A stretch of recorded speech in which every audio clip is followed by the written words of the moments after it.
And boo. So, what I have now? No gaming.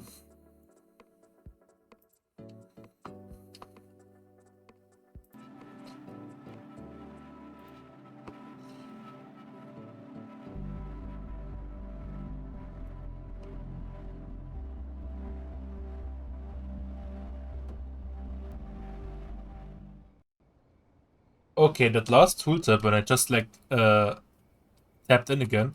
I like that one. I just read something employees punched them.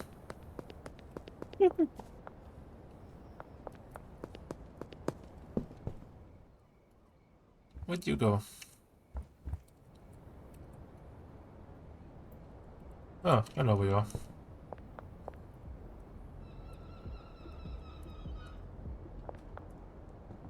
So logically, the tooltips told me to do something, and I will. You're on the just chatting thing. Oh, I didn't click apply. Whoopsie.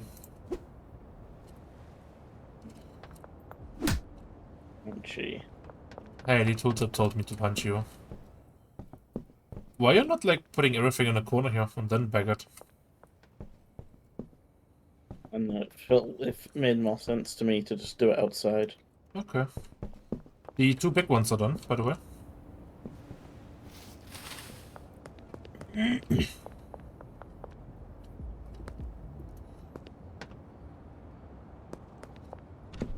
don't even know if we have any bin bags. Uh, I don't think we Not do. at the processing thing. Not at the farm. The last one you made was shiny cock. Should I make more? Yeah. Okay. Bin bags though. Check the pellets at the end. Yeah, I'm not seeing anything. There's no better cock than horse cock.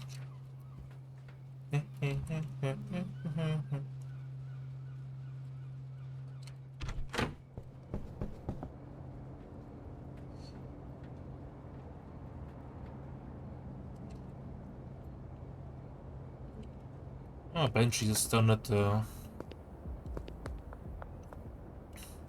hardware store.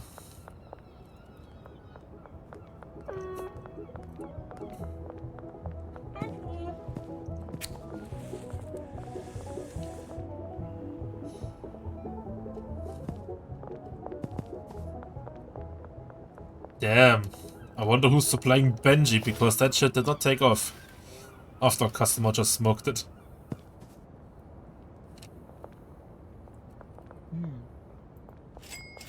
114.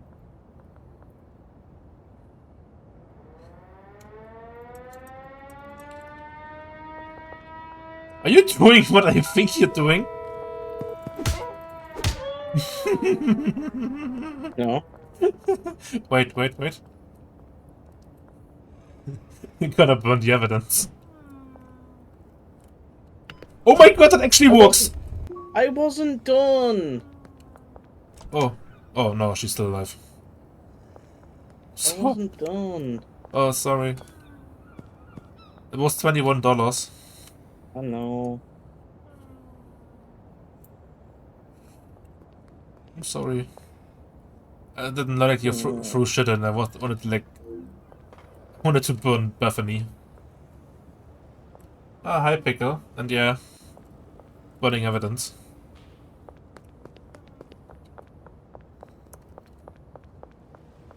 Is everything inside or on the.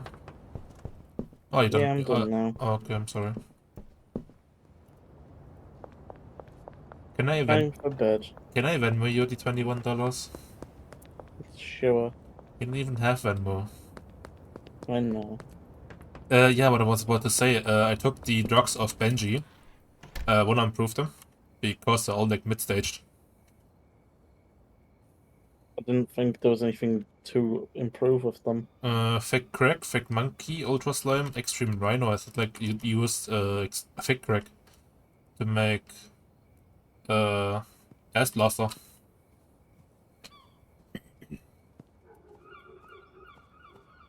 Pick crack. No. Green crack. Hmm? Green crack. No, I have thick crack. Wait, you're looking to I shop. need green. Oh.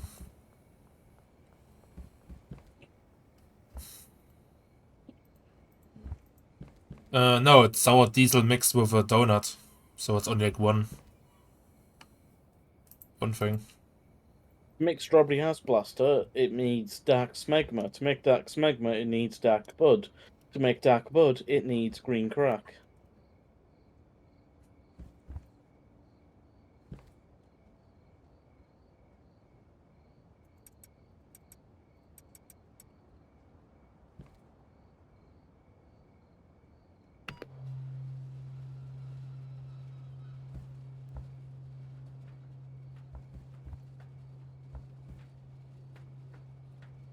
You already had shiny clock in here.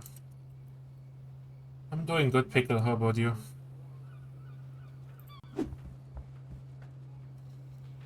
EP.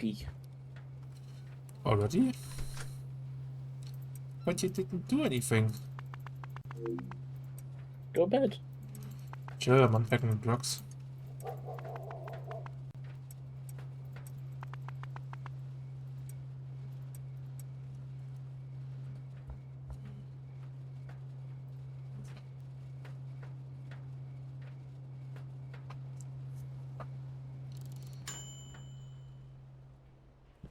Ding.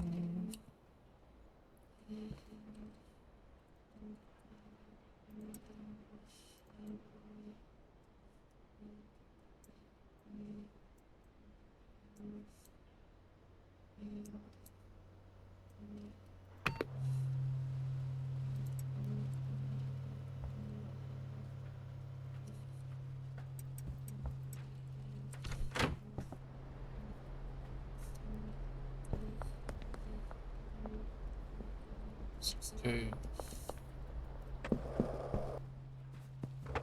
Where are you running off to? Get more ingredients. Oh, I could have done that. I'm doing it. Oh, okay, sorry. I'm sorry. No, I'm sorry, yeah. I'm sorry. No, I'm sorry. What the fuck? I'm sorry. No, I'm sorry. Sorry. Oh.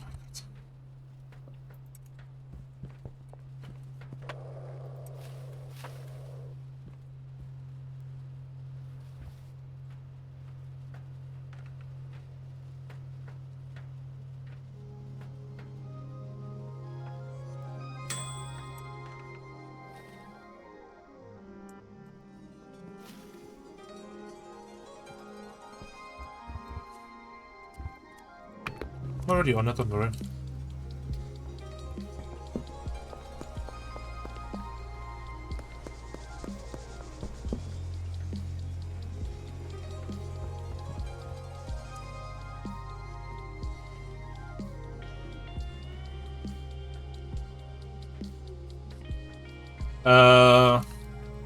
Which drugs can I take? On the shelf. All of them? Yeah. Okay. So, Aspen Bolts. Okay, wait, Aspen Bolts? Who's Aspen Bolts?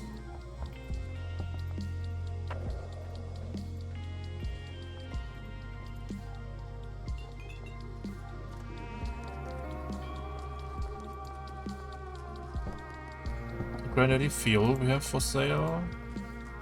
Mega Smegma. Strawberry Ass Blaster. Aspen... Aspen Bolts. So...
I just asked the guy, and then like he fucking writes me, yeah, hey, can I maybe do have something?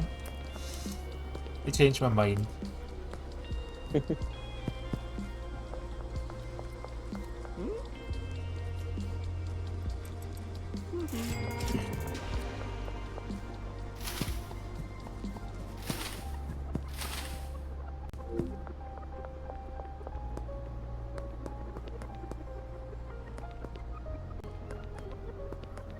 I just got hit with the McDonald's Minecraft movie ad where Gromus picks up his own glowing purple shit. Hello. Who the fuck starts a conversation like that?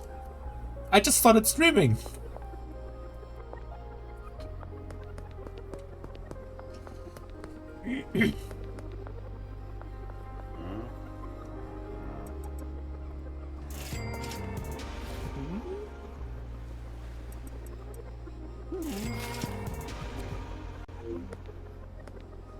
A homie does.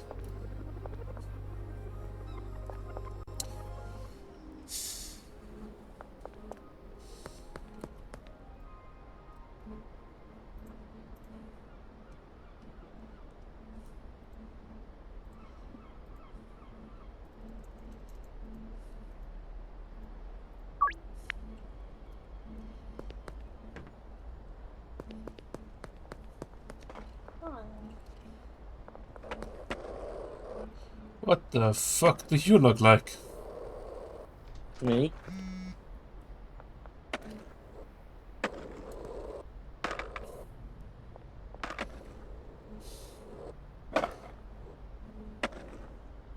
Can't even do a kickflip. Weak. Yeah, I am pretty weak.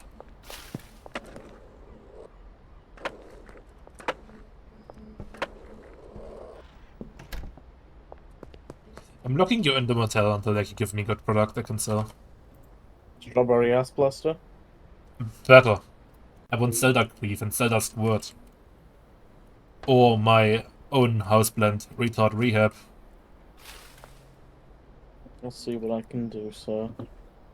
What I can say on Twitch. You mean habit? Is this regular show the game? Kinda. Kinda. Let's go with that. What? Regular show the game. Yeah.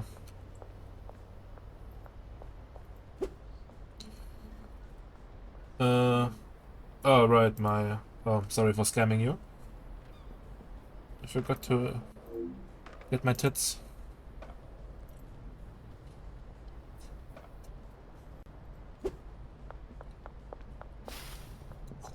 Construction site. I hate the construction site. Who the fuck buys drug at the construction site? It's always a fucking maze to get in there. Ah, of course, the fucking hippie. The fucking monk-looking ass is buying bulk. 8 smegma. Counter offer.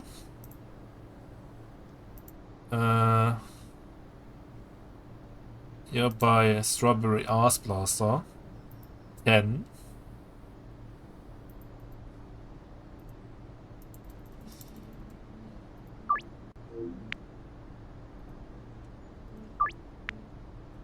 As if he just said yes to that. He's buying 10 strawberry ass blasters. I need more, pronto. Working on it. What of smegma? That just sold out.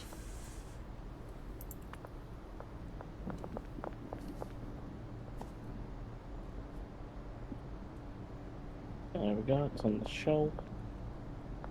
Also, hi, Rumi. Me and Ellie are doing drugs. Wormy cute. A Rumi friend. By the way, wanna tell me... Did I tell you the news, Ellie? Rumi is red. Rumi is red on Discord. Oh. Why? Oh no. I haven't figured that one out myself yet. Scary. Yeah. 10 strawberry ass blasters. Sold.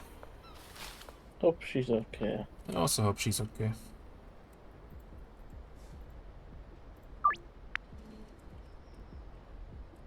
California fruit, $72. What? It's not that good. Didn't I just like say like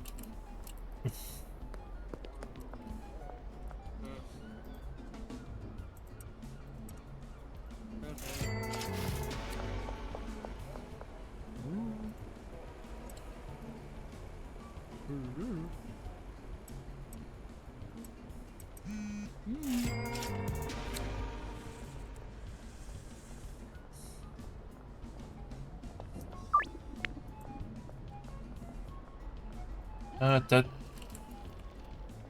Why was he puking just now? Oh, toxic. That's why.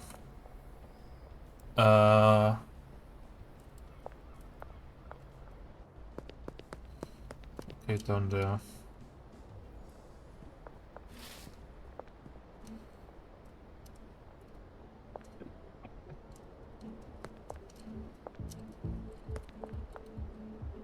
I still want that fucking soundtrack, whatever the fuck's going on in Sour Cream Supreme. They're having a good time in there. And you're not invited. Yeah. Gotcha. Oh, slap shop. What a cursed emote combo. Huh? What do you mean?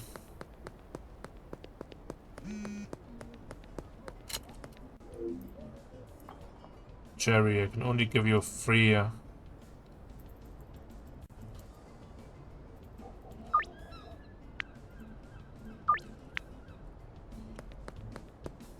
cursed combo of emotes. Huh? Where, when, what, huh?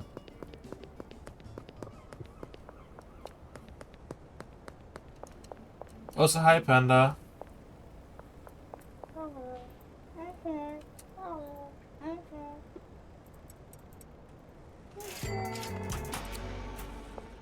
By the way, we got, by the way, we got Pseudo now.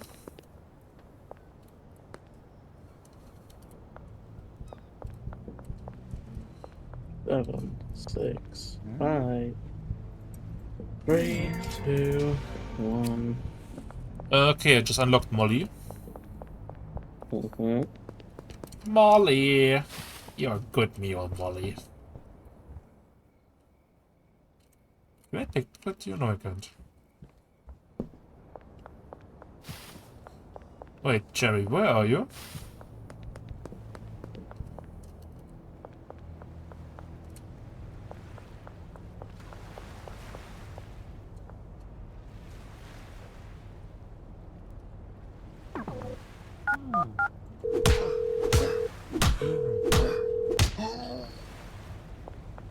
Oops. Oops. What have you done? Nothing.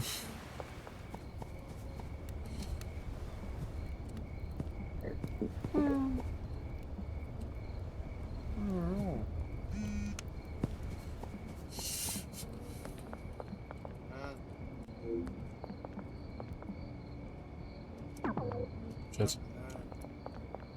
No, Oh, no, yeah. no, no, no, no, no, no, come back here! We also have our baseball bat. He's just not using his. What? Baseball bat.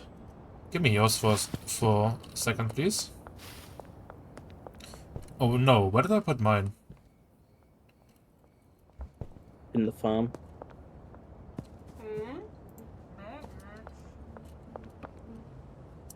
Shit.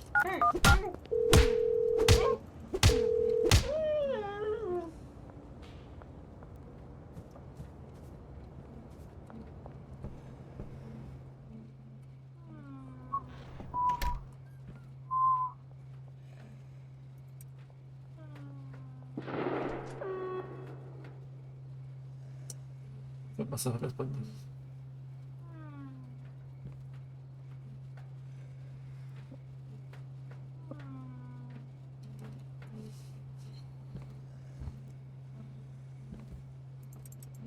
Nice. Ice Blaster. Aspen Gruel. California Fruit is on sale. Aspen Gruel and Ice Blaster is back on the menu.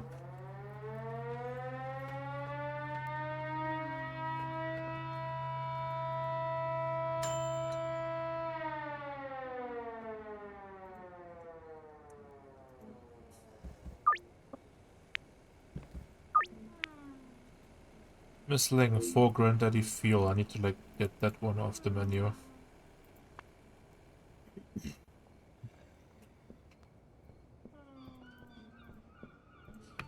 Counter offer was Ice Blasters. Okay, cool. Why does everybody want fucking Granddaddy? Ooh. How about a cool new Aspen Gruel?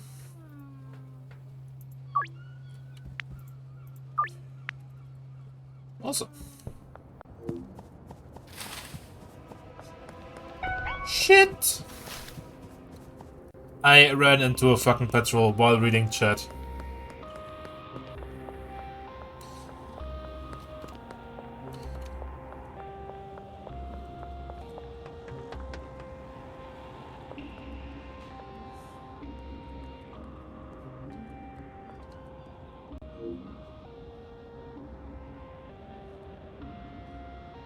What's that siren? It's cheap and pure and good name.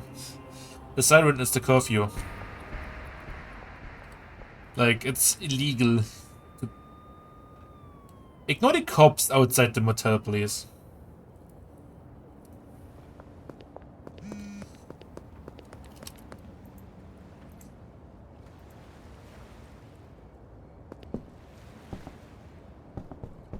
What was I gonna go? Oh, there. Yeah, it's a curfew. Siren. It's kinda illegal to be outside after 9 PM.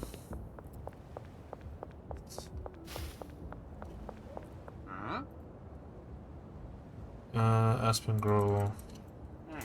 Awesome. But if we deal after curfew, we get a little boost, a little bonus.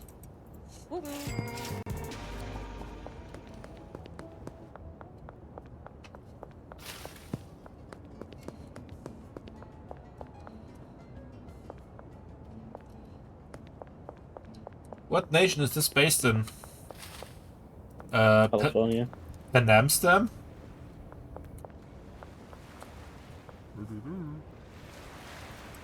Everybody knows the Republic of Panamstam.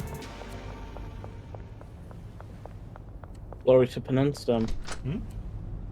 Glory to the country. Glory to Astoska.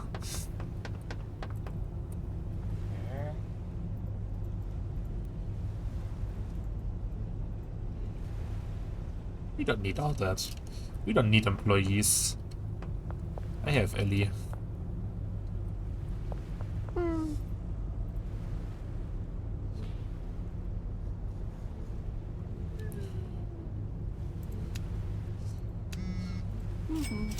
Got you a little present.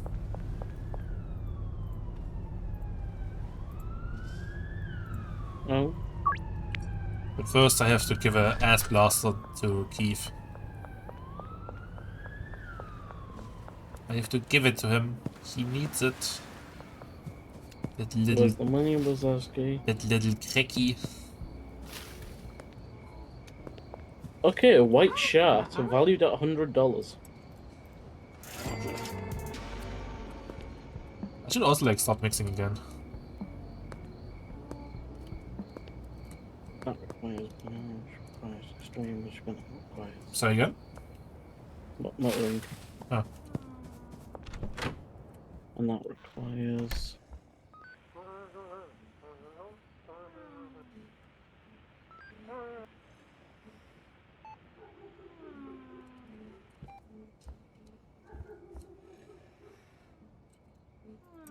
So that's for selling. Got thrown here for now. That goes in here anyway. What the fuck is it in Sour here? diesel and mouthwash. We don't even have sour diesel. Could you pick up maybe this shelf here? No. Where? And now. Oh. So we can like fit one of those behind the door. And where do I put the shelf? Hmm? Just... Put them in the middle shelf here and I take them with me. Need some room for your new presence. Also get that out of the way. Can you take the drugs here? No.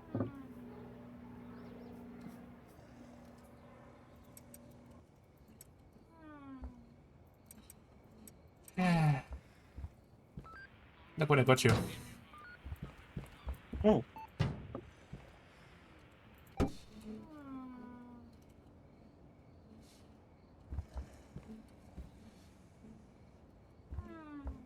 Basically takes a minute, but like you take the whole bunch, like the whole stack of 20.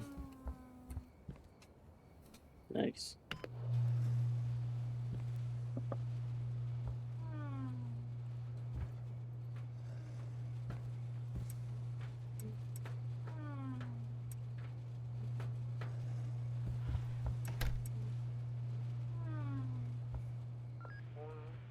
Damn, Bethany is sleeping good.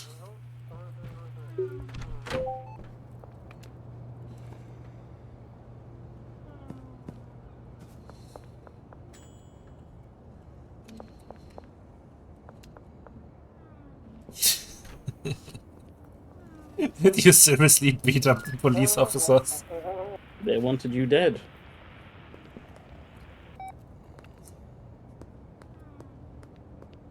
I was just protecting you. At least throw away the garbage. And spoil the fun for you. The fuck you mean fun? I had to walk. I had to get rid of them. I thought hiding the bodies was part of the fun. This is not fun. This is tedious.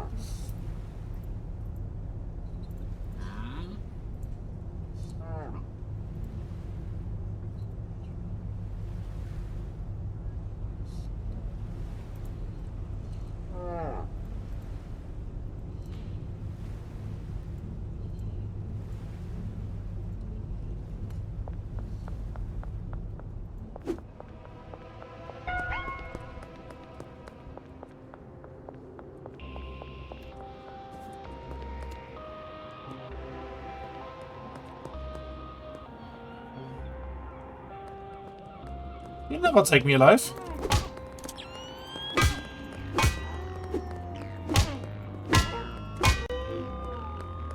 Okay.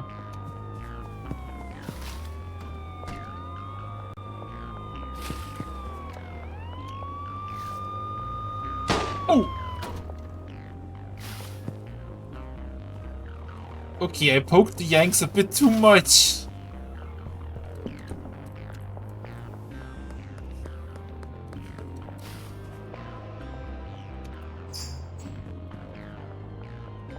What's it like flying too close to the sun, Nicholas?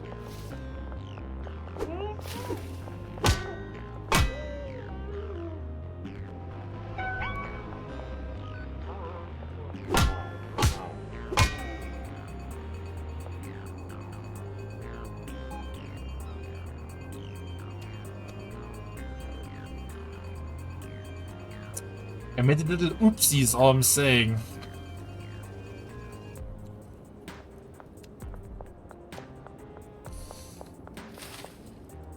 I bought like a new weapon, was like, let's take this thing for a spin. How was it? That thing beats cops in 3 hits. Civilians in 2.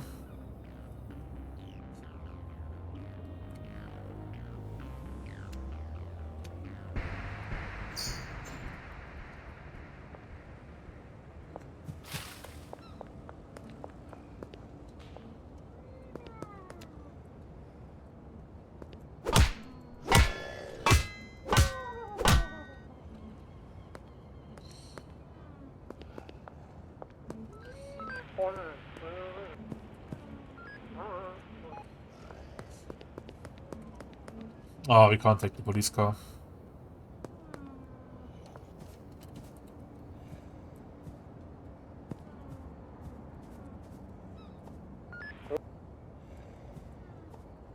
Okay, the corpses are a little bit glitchy. Wanna go to sleep? Yeah.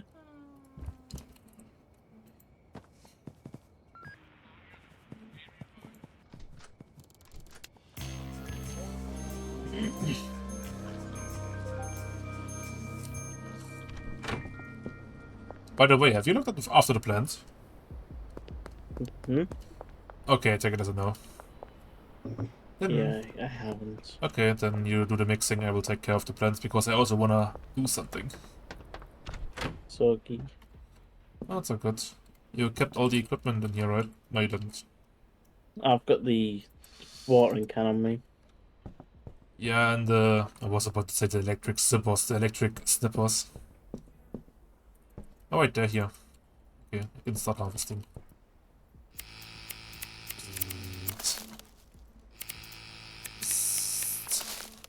Shit, I messed up. You gotta go bald.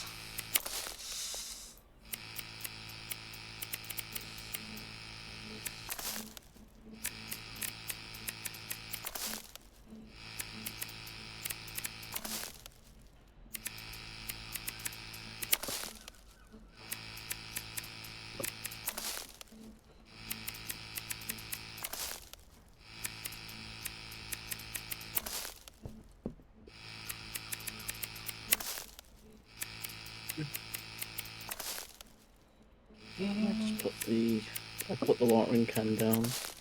Where? At your place? Or Yeah, it's on the middle shelf. okay, I will bring it. Or like I will get it once I bring you some drugs. Some weed.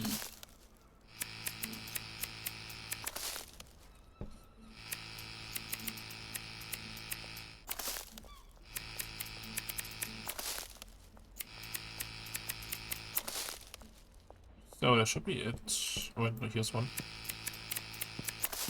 Good. Now I have everything.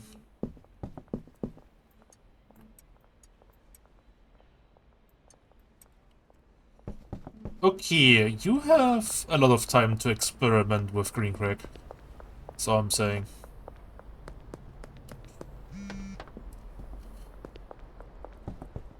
Um, you don't even have enough space for all of that.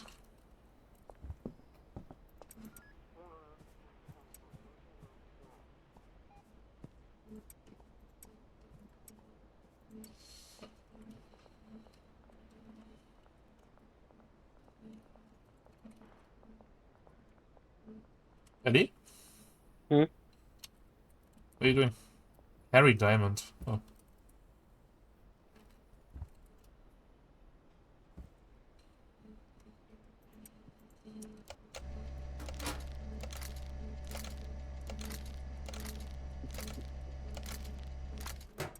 Did you just? Hmm? I wasn't done. I mean, That wasn't finished. that's a white shard. So where's the stuff I just had? Hmm? Where's the stuff I just had? I mean,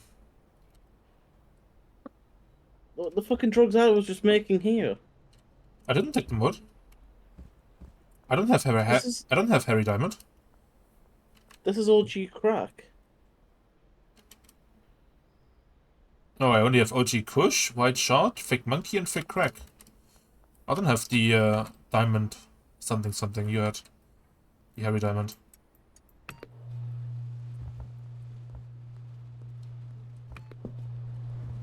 I'm confused. I didn't take anything out. It's just looking what you made.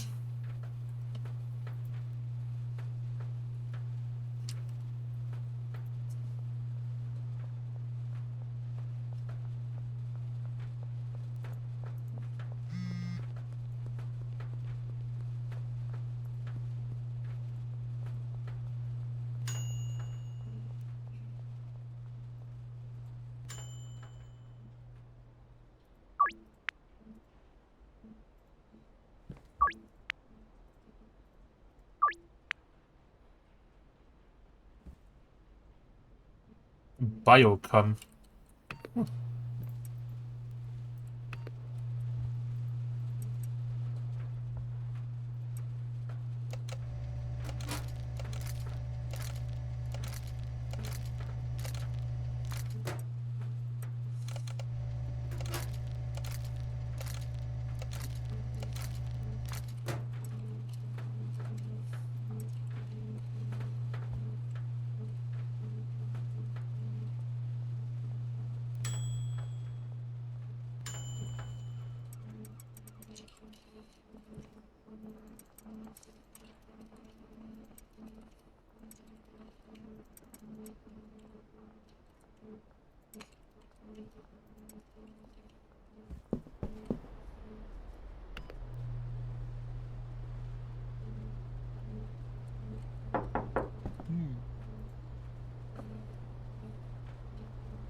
Oh, OG crack.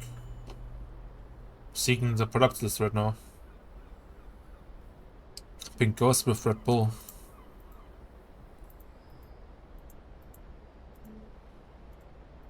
White shot.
Yeah, the watering gun. Yoink.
Afghan piss. Strawberry ass blast. Here we have it.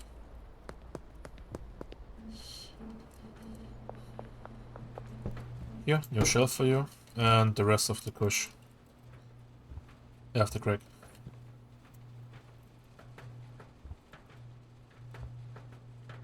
Everything that's like ready to sail, just put it in this small one here, okay? Love you. You too.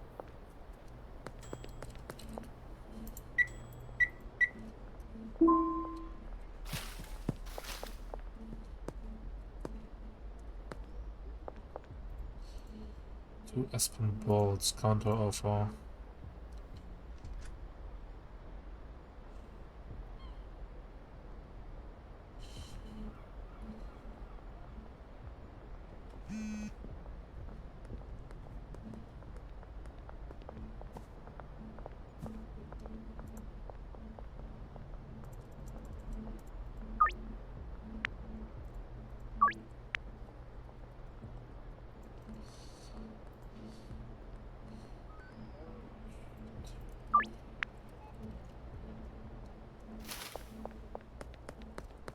Also ignore all the deals and like just like scheduling them at the evening.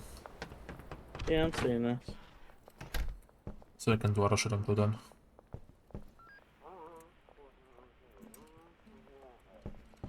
Like, for example, doing a little rework.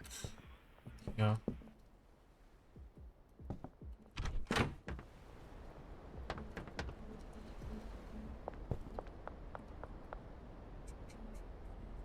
Six PM? Almost 6 PM.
Frying pan.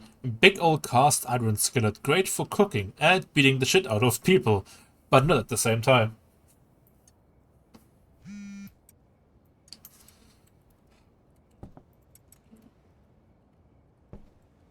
So much for functionality.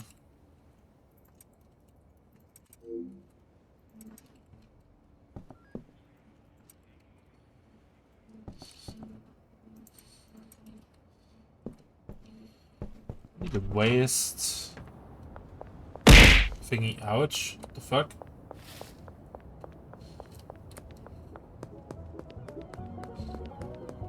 No, Dan! No, you can't do this to me! Oh, no, mind you can. I don't care. Luckily, we still have trash bags on the pallets.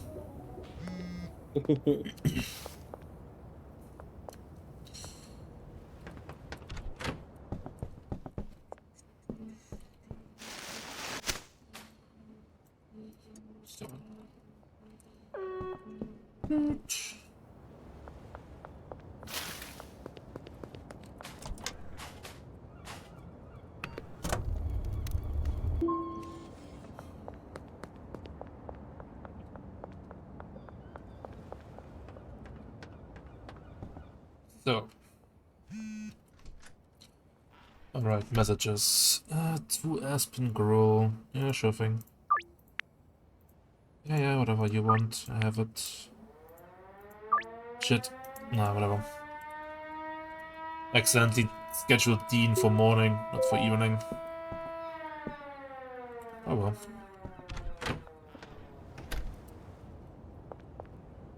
I hope they're all here already so I can get a little curfew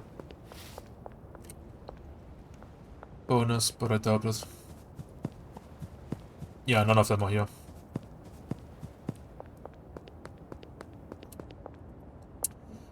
Yes, what a great customer base we have. Loyal to a T. I'm not talking about that, I'm talking about like the fucking punctuality. They're not there early, they're not waiting all day there.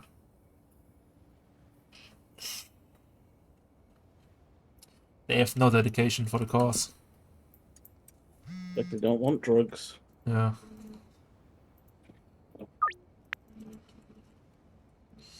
I'm gonna go to the toilet real quick. So, Mhm. yeah, be.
back.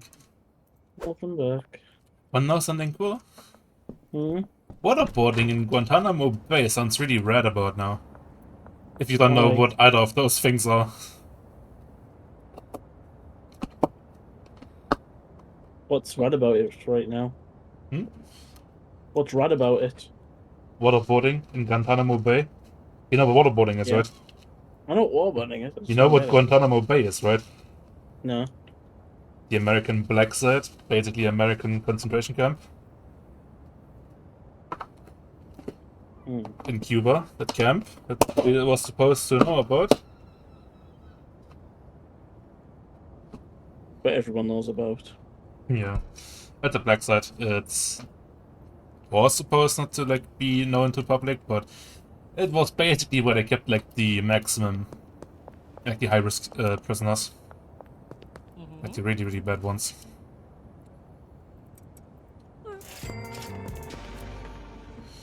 So what you got for me in terms of the rack is empty? No, it's not. Yes, it is. It's empty. Turn around.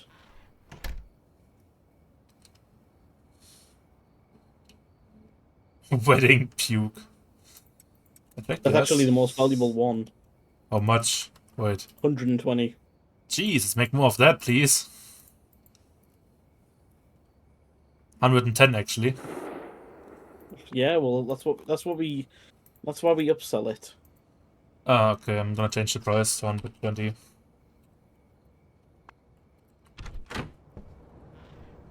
I actually have a few customers that I won't be able to fill the demands. Maybe I can bring that on other people. Hmm. Ludwig wants the right white shard. It's a mix between shit and sharks. A shitten, if you may. Oh, hi, what do you want? Strawberry Ice Blaster.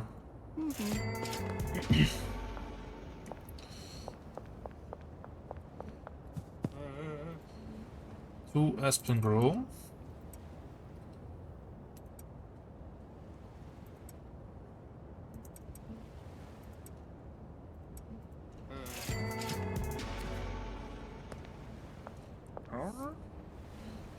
Two, no, three Ice Blasters. I'm making so much dosh right now.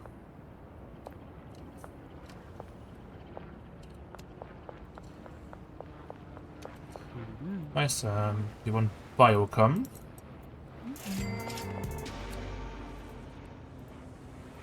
Only had two of those left.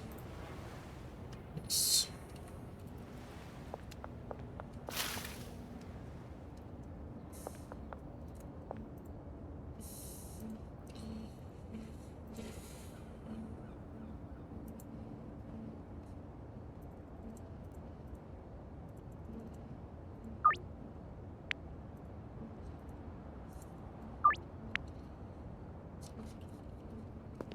I convinced Jazz just now to buy 4 wedding pukes for 500.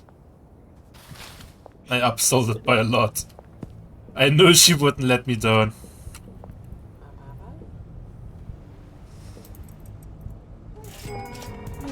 Oh, I love that Cracky, and she's like living next door, that's the best thing.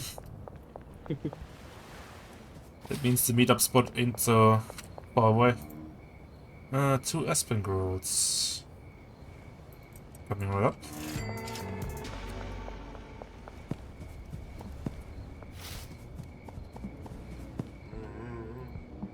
You want 2 white shards?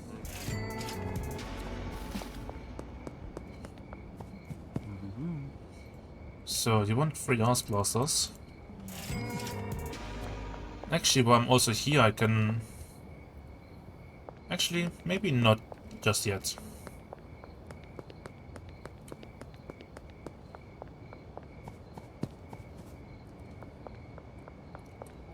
Ready? Yep. 2 Aspen Bolts. Damn, I don't have those for a while now. Take those instead.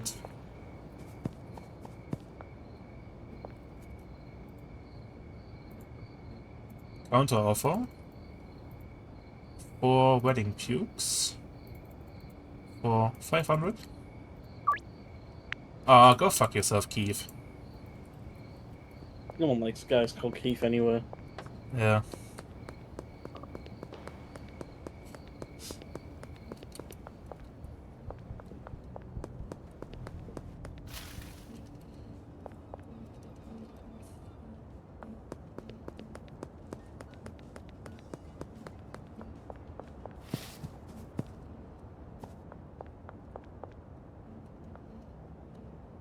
Oh, that's Jessie. She wants that in the morning.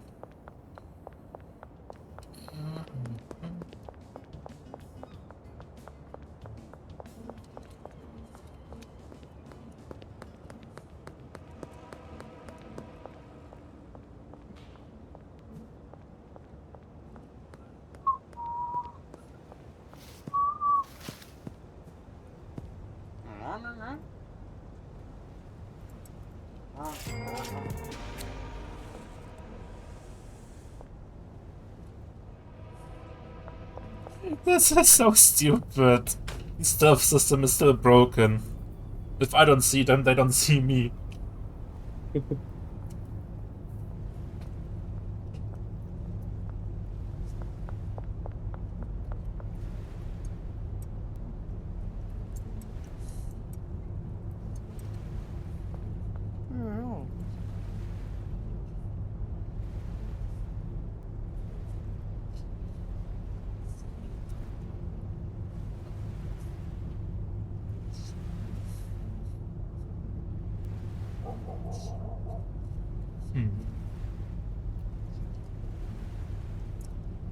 Okay, I definitely need 20 of those. 18 of those.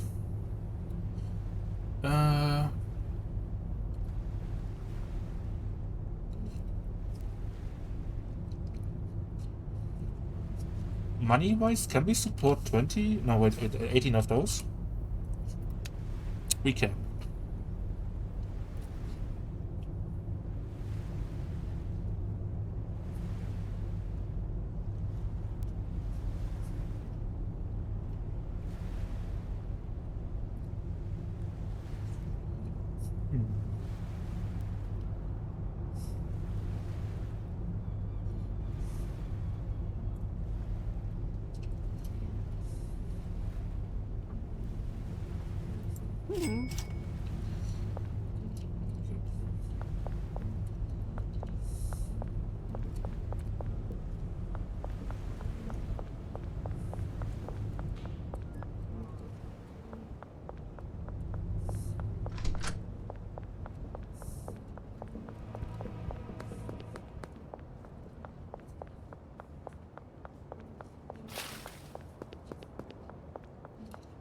Need something to have me pick up at the gas station or something?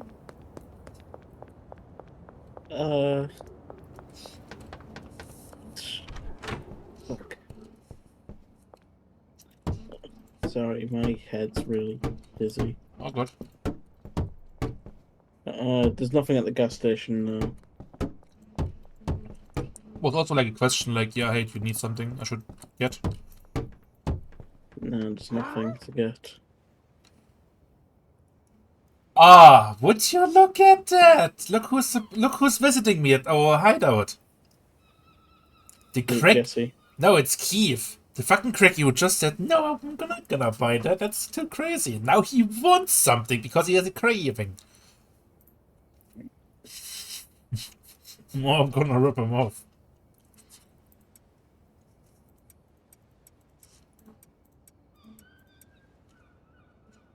He won't let me. Fuck.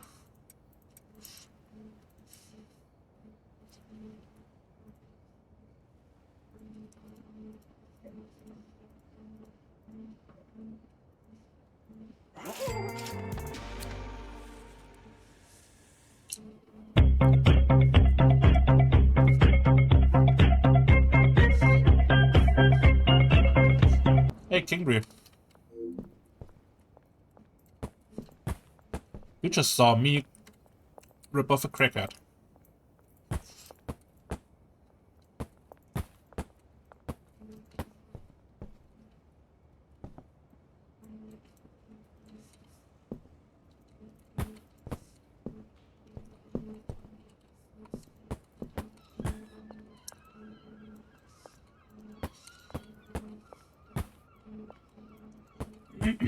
Also, I really hope Tyler is not adding the heat system already.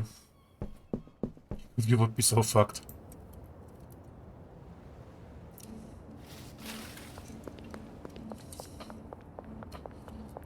How was your day, Kingry?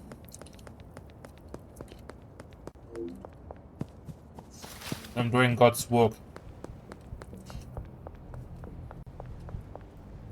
That could literally be anything.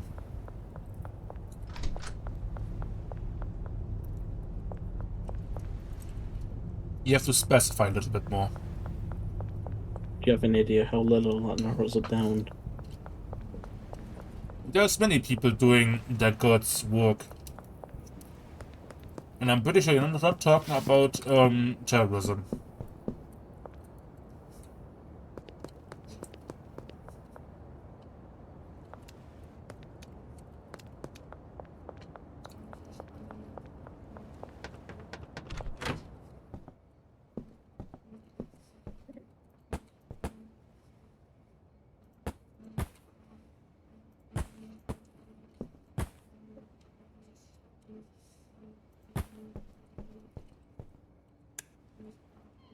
Red.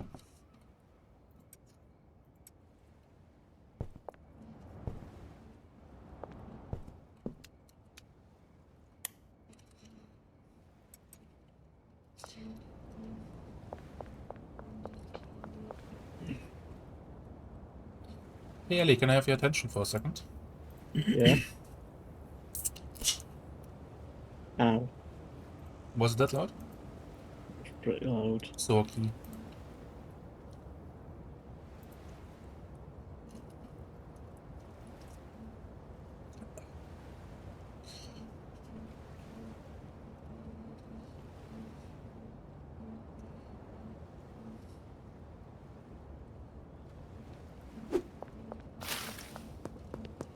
Oh Jesus Christ! Remember when I told you about like the Nintendo Switch costing 500 bucks with their beloved president's tariffs 660? Ugh. Fucking Christ! No wonder Nintendo pulled out of America for now. Yeah, you really can't blame them, can you? Did they actually announce that price? Yeah, it's 500 officially everywhere, but thanks to the tariffs of Trump, it's gonna be 659.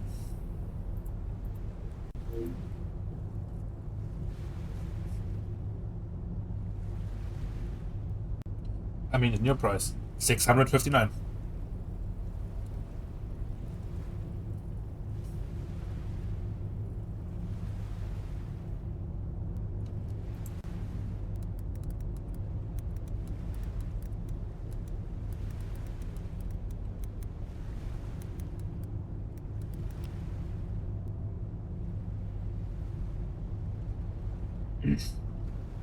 But yeah, that would have been the price, but Nintendo pulled out of America with the pre-orders for the Nintendo Switch 2.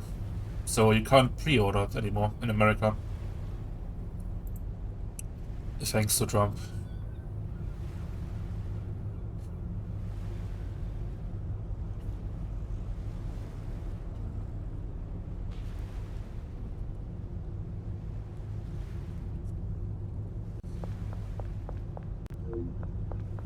I'm not seeing that the new price actually been announced yet.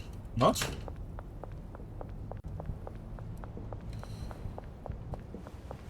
Could have been a 4chan leak. There's a... What? 4chan leak? What about it? What about what? Saying they could have said it instead of like news sources. Oh no, I didn't got it from 4chan. I would have to look for my phone again. Because like when I was on the toilet I saw it and I just got reminded again. Seems like someone just upped the percentage based on the tariffs. I mean, technically it would also make sense. Either way, Nintendo Switch 2 expensive. Big money. Very. And don't... But Tomodachi Life. They knew their console with that price tag won't sell well. So what's the thing people crave the most? So they're gonna make the people buy it. Tomodachi Life. Oh, that's worked. evil. It's working. It's evil.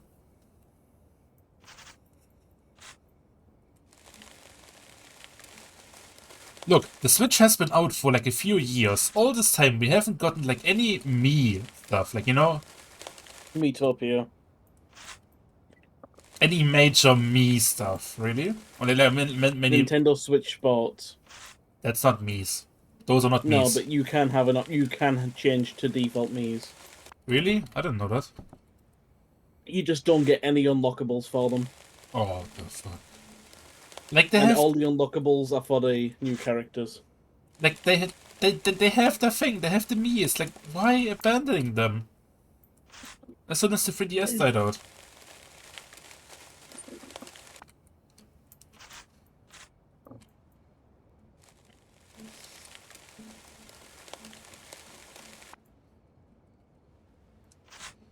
Also, one thing I'm hoping for, but I'm gonna be right with my guess. Switch 2, not gonna have an internet browser again. Probably. And also not like a character creator, like a meme maker. It's gonna have to. Ah, right, yeah.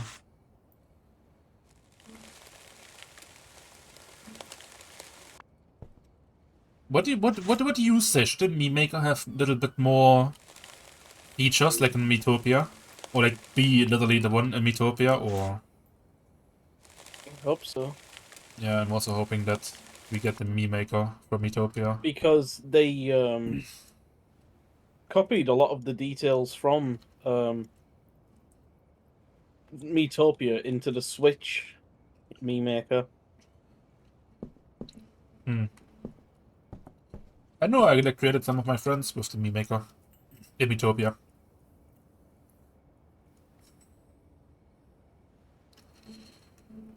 And I also like streamed it like I think 3 years ago, together with Brian and Ruby. And Piper, I think. Like I made their characters and like they were in a call with me. Sounds fun. Back then I didn't know you yet. Oh no. Life was good. Oh. I'm kidding. Really? Aspen Rhino and Afghan Piss? What have you been doing?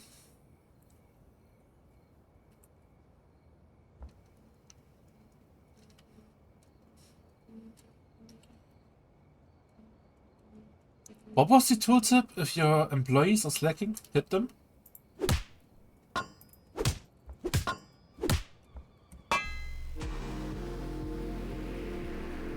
Ah, thank you.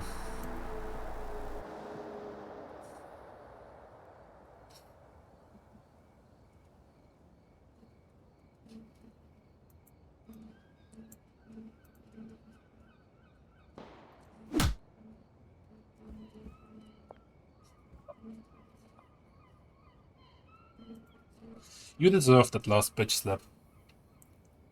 Oh, gee.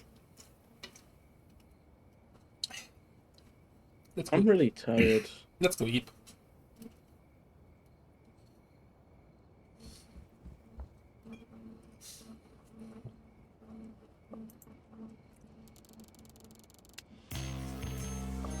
It's getting hot in my room as well. Hmm? It's getting hot in my room. Yeah, fair. You know what? A good spot to stop here, I would say. You're tired. No, it's okay. Don't worry about it. I don't mind it at all. I do. Oh, stop whining. I already have my coworkers whine at me all day. I'm just happy to spend some little bit of time with you.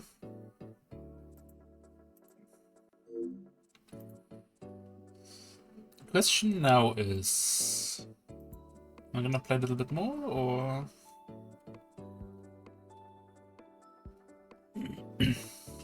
That's up to you. You could do that thing you wanted to do last time, What thing? where like you watch the Metal Gear Solid thing. Oh, right, you can do that. But what am I gonna play on this side? Schedule one like you planned. Really? Okay. Well, I mean, you can't exactly play RimWorld.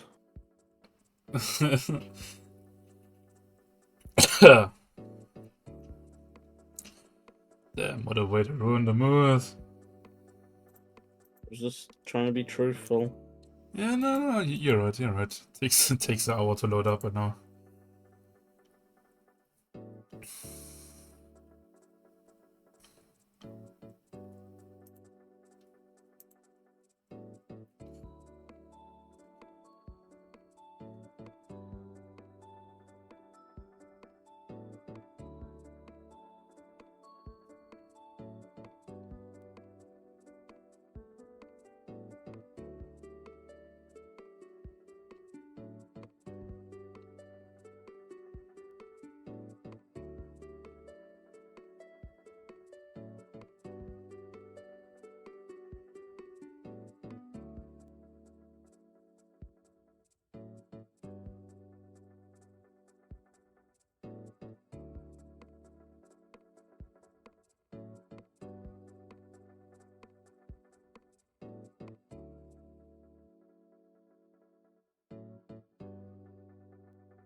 Okay, yeah, you're right. Let me just get the Metal Gear thing.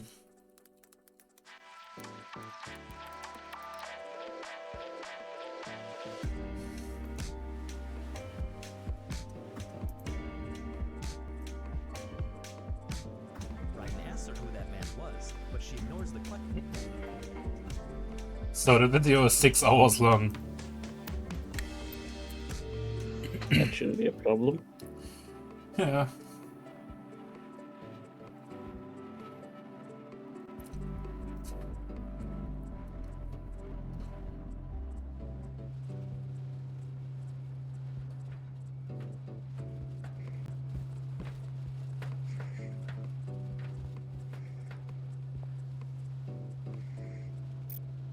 So then I wish you a good night.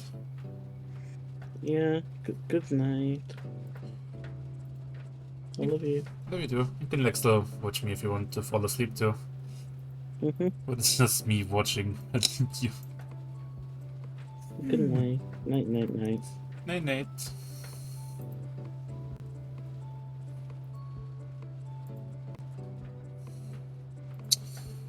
So, how do I set this shit up?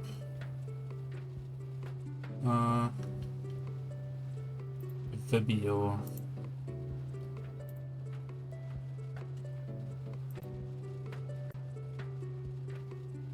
Ah.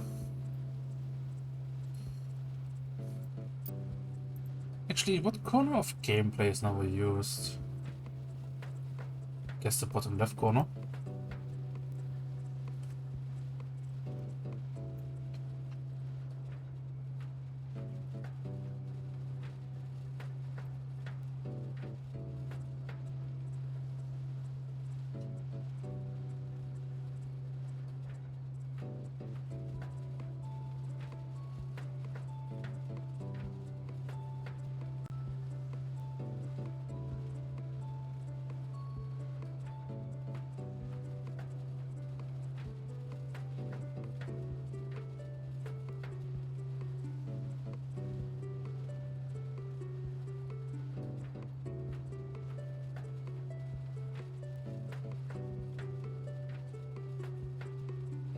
Okay, should be good enough.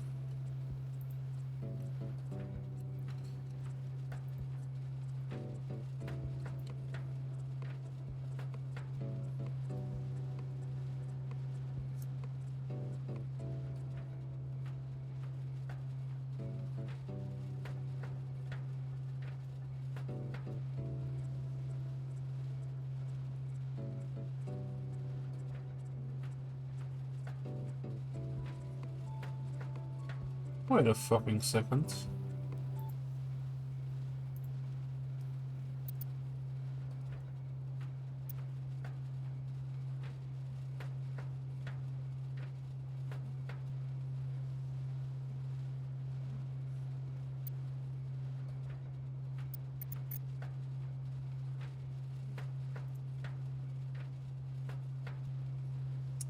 Okay, change of plans. I just found the 8-hour video. That goes more in depth.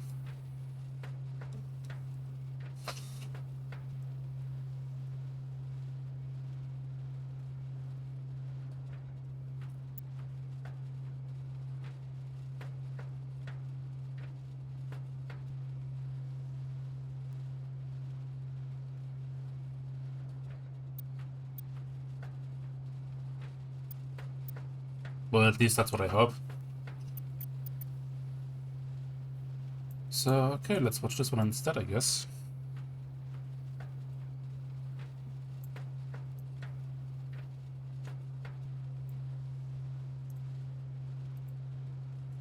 Ah, no, the cropping is fucked. Ah, well.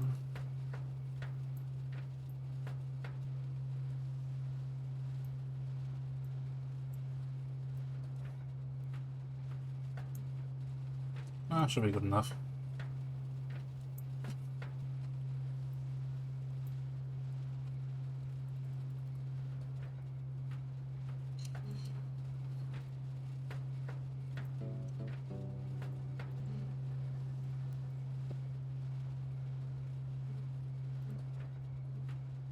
Story of Metal Gear, or at least its core saga, anyway. Metal Gear Solid on the PlayStation 1 pretty much defined my childhood as a gamer. Coming out on the PlayStation in 1998, Metal Gear Solid was a follow-on to two previous games from Kojima and Konami, Metal Gear and Metal Gear 2, which were originally released on the MSX2. Then in 2001, Metal Gear Solid 2 came out for the PlayStation 2, which saw a different protagonist for the majority of the game, Raiden. After that, the franchise went all the way back to the beginning of its timeline with Metal Gear Solid 3 Snake Eater in 2004. The next generation of consoles then saw Konami and Kojima develop and release Metal Gear 4 Guns of the Patriots in 2008. After that, Metal Gear Solid Peace Walker released in 2010, which was initially on the PSP, but later came to other consoles via the HD edition. We then got Metal Gear Solid 5 Ground Zeroes in 2014, and that itself was a short prologue to 2015's Metal Gear Solid 5 The Phantom Pain. Then came the bitter breakup between Metal Gear mastermind Hideo Kojima and Konami. Their 3-decade partnership had come to an end. Kojima had to leave Metal Gear behind. Konami did try to make their own Metal Gear game, Survive, which was Eat and go to bed. but we do have a Metal Gear Solid 3 Snake Eater remake. Have a good eat and a good eat. It'll be interesting to see what Konami do with that one. In terms of Kojima, well, he went on and developed and released Death Stranding, and we are getting a sequel, Death Stranding 2, at some point. But That's anyway, also something I still need to play. Gear. Death Stranding. This video will explain all the plots and story points of all the game and their events. Apart from Survive, for obvious reasons, and Portable Ops won't be in this video either, because of some issue with timeline and canonicity.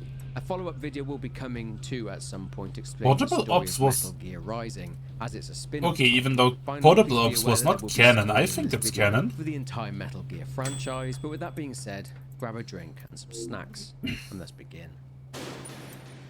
Still want to go back and finish that. Yeah, same. Let's start by introducing ourselves to Jack. Jack was I born in was looking at the 1935 trailer. and fresh out of his teens. Jack Like the joined actual military. 10-minute trailer, He fought and in the Jesus Korean Christ, there's War like and so much eventually stuff fell under the mentorship of that the boss. I The should boss fought in know World War about, II maybe. with his 22nd SAS Regiment, which he actually formed alongside fellow soldier David O. Anyway, Jack and the boss worked closely together and developed a fighting style known as CQC, which stands for Close Quarters Combat. Jack would view the boss as a sort of motherly figure.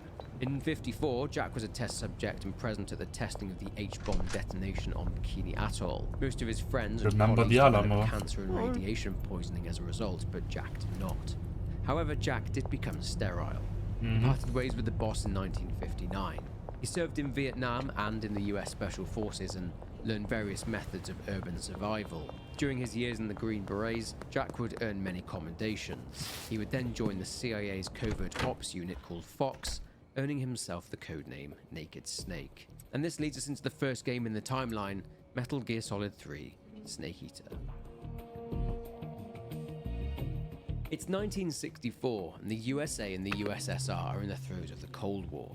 A CIA operation known as the Virtuous Mission is taking place, and Snake, under the command of David O, codenamed Major Zero, is being supervised by the boss and supported by a Dr. Clark, codenamed Paramedic. After completing a Halo, which is a high-altitude, low-opening jump, the first of its kind ever attempted, Snake lands in the Soviet region of Tselinoyarsk.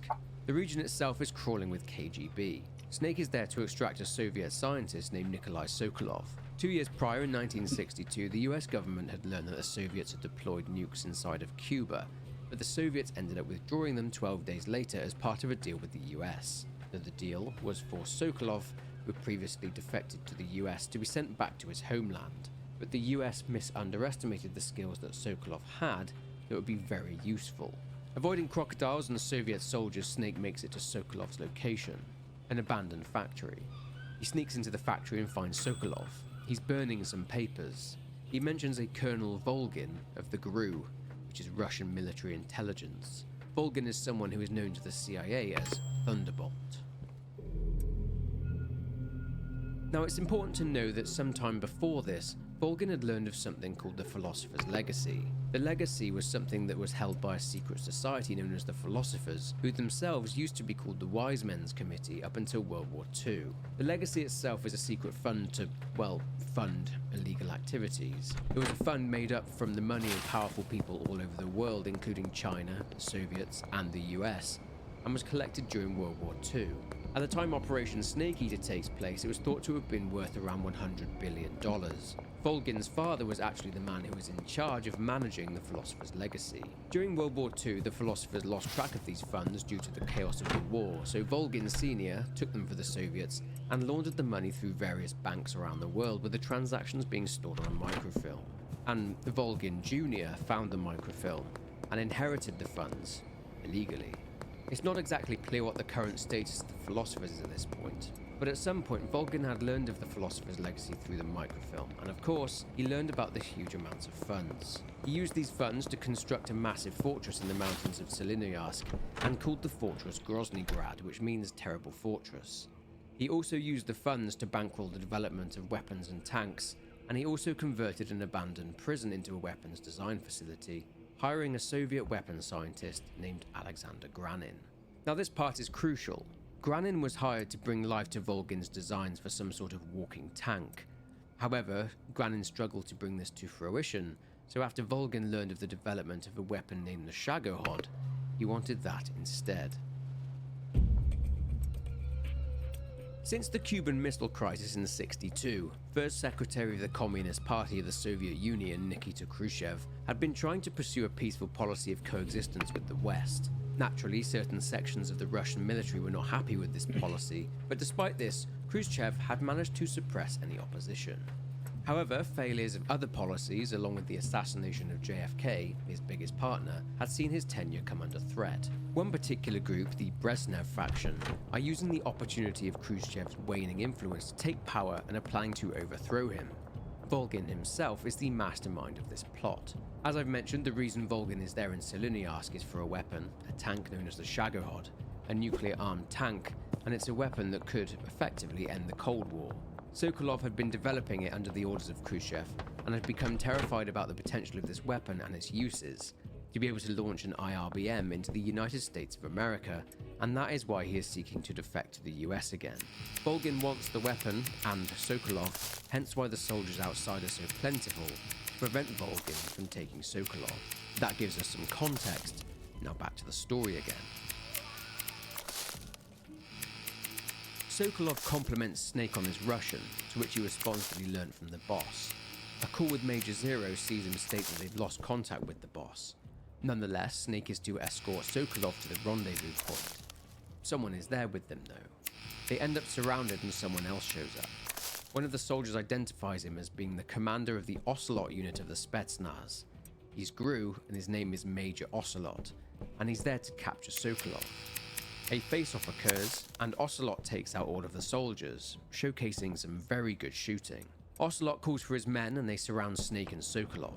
He recognizes Snake's stance as one he's seen before, from the boss. Ocelot's gun then jams, a rookie error to use a strange technique with a Makarov, and Snake gives the young man some advice to use revolvers instead. Snake then incapacitates Ocelot and his men. Sokolov has run off, so Snake needs to catch up to him. A little further along, he reconvenes with him. You okay? Those men were from the Ocelot unit. Spetsnaz? Yes. The best crew has to offer. They're coming for me. I'm finished. Calm down. I'll get you out of here, I promise. And we've got some of the best backup we could ask for. Look.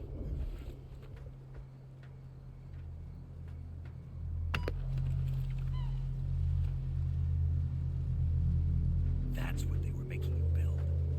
Yes. The Shagohod. The treading behemoth. A tank capable of launching nuclear IRBMs. It can launch nuclear missiles from that kind of terrain. Oh, yes. And without support from friendly units. A nuclear-equipped tank capable of operating solo.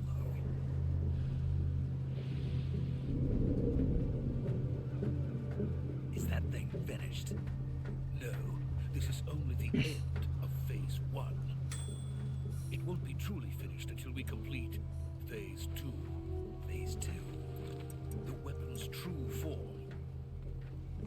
If it is completed and the Colonel gets his hands on it, it will mean the end of the Cold War. The end of the Cold War?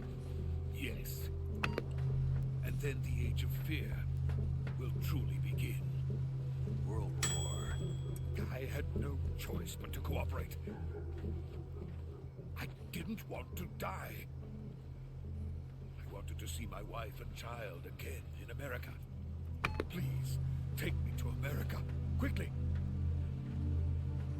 They cannot complete it without my help. Got it. Let's go.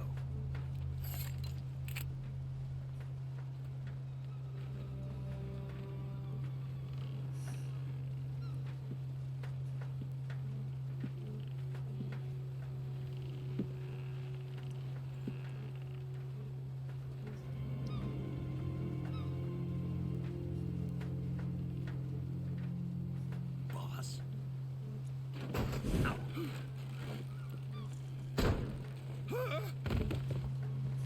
Good work, Jack. What are you doing here? Sokolov comes with me.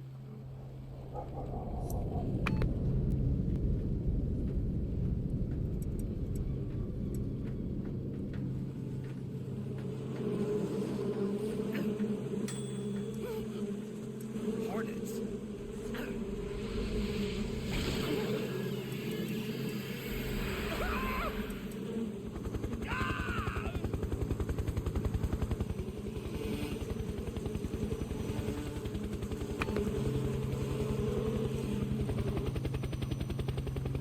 My friends, let us fight together again.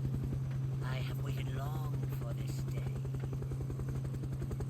We will fight with you once more. Welcome back, boss. Now that all 5 of us are together, it's time we go to the depths of hell itself. It's raining blood. Is he crying?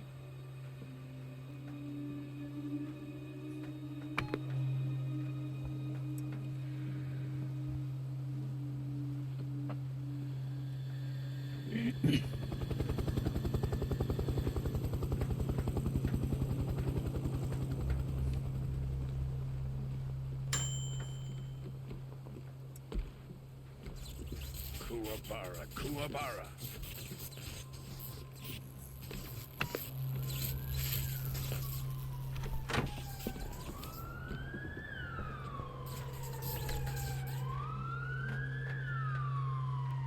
Ah, what a joyful scene. Colonel Vogan. Welcome to my country. And to my unit. Boss, what is this? I'm defecting to the Soviet Union. Sokolov is a little gift for my new hosts. Recoilless nuclear warheads. Davy Crockett. Fine gift for me. This can't be happening. Who is he? Another one of your disciples? Are we taking him with us? No, this one is still just a child. Too pure for us Cobras. He has not yet found an emotion to carry into battle. What are you talking about? Think you can pull the trigger?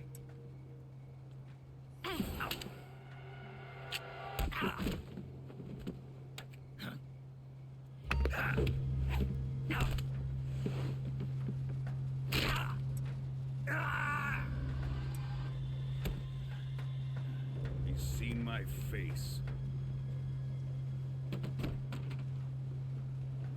We can't let him live. If Khrushchev finds out about this, we're finished.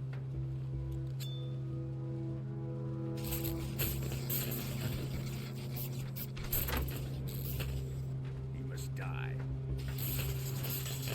Wait. He's my apprentice. I'll take care of him.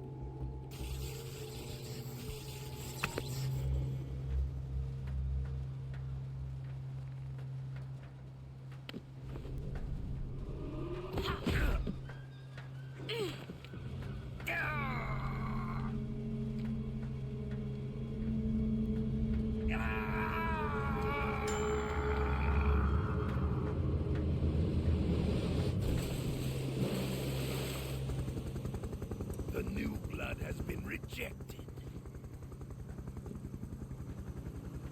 Are we done here? Now, onto Sokolov's research facility. Shagohod is ours. A badly beaten, bruised and injured Snake comes to on the bank of the river with his commander trying to reach him. He tells them about the boss's defection to the Soviets, and they help him get himself patched up. A little later, Snake sees a group of helicopters airlifting the Shagohod and taking it to Volgin's fortress. He has everything he needs now. The Shagohod and Sokolov. Ocelot is on board and he smells something. It's the perfume of someone else on board, Tatiana, a KGB operative, and Sokolov's lover. Volgin takes a kiss of death off of her, a firearm disguised as lipstick, then gives it back to her, stating that they can use her. Using his gift from the boss, the Davy Crockett launcher, despite pleas from Ocelot not to kill their countrymen, Volgin launches the US nuke at the research facility where the Shagohod had been developed up to that point and completely destroys it. Snake's lift arrives and then he is taken back for debriefing. The CIA seriously consider executing Snake along with Major Zero for what they deem to have been a catastrophic outcome, coupled with the fact that they believe that Snake may have been involved in the boss's defection.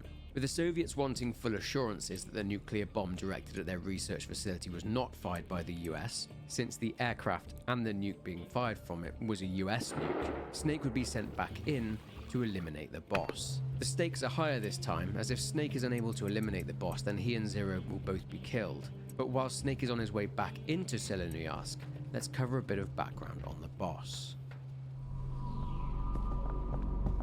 The boss is known as the mother of US Special Forces. Remember I mentioned the Wise Men's Committee earlier on? Well, the boss is the daughter of one of the higher ranking members of the committee, the last remaining child of the philosophers. Later on in her life, the boss would become an instructor at what was now the Philosophers' Charm Schools, training camps that developed spies with the idea of infiltrating foreign countries. During World War II, the boss became an advisor to the Special Air Service, the SAS, and that was where she met Major Zero, with the two forming the 22nd SAS Regiment. In 1942, the boss would then lead a new unit during the Battle of Stalingrad. This unit would become known as the Cobra Unit. There'll be a bit more on the Cobra Unit later on in the video. In November 1951, the boss was participating in atomic testing in the Nevada desert, and what she witnessed affected her. Snake being a test subject on Bikini Atoll is what drew her to Snake. They were both slowly being eaten away due to other people's karma and won't ever get the chance to die of old age peacefully. In 1960, the boss saw what she deemed to be a perfect future. This was after the Soviets had managed to launch their Sputnik satellite during the space race. She speaks of the USA's Panic and NASA's subsequent Mercury program, in which they experimented using chimpanzees in rockets. Meanwhile, the Soviets were planning to send the first man into space. The US wanted human data, so they secretly sent a human being into space, beating the Soviets to it. They chose the boss. Her being sent there meant that she would be exposed to high levels of radiation. Since she was involved in the atomic testing in Nevada, she was already irradiated. Anyway, from space she saw the planet, and she realized that space exploration is just another game in the power struggle between the USA and the Soviets, as was the entire Cold War itself. She thought that in terms of the Earth itself, communism and capitalism aren't really that important. But the people in power couldn't, or wouldn't, see it the same way. The following year, the boss had been sent to Cuba, and this was during the Bay of Pigs invasion and Go fuck part of yourself. Operation 40.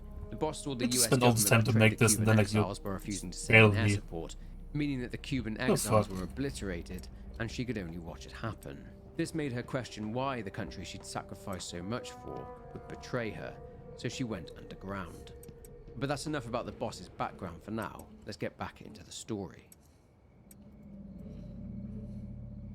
Following a tense week of interrogations and recovering from his injuries, Snake successfully enters into Soviet airspace via drone on the 30th of August 1964. Snake's mission is now to kill Volgin, destroy the Shagohod, secure Sokolov, and to kill the boss. And during a bumpy landing in Selinoyarsk, Snake's immediate objective, however, is to make contact with Adam.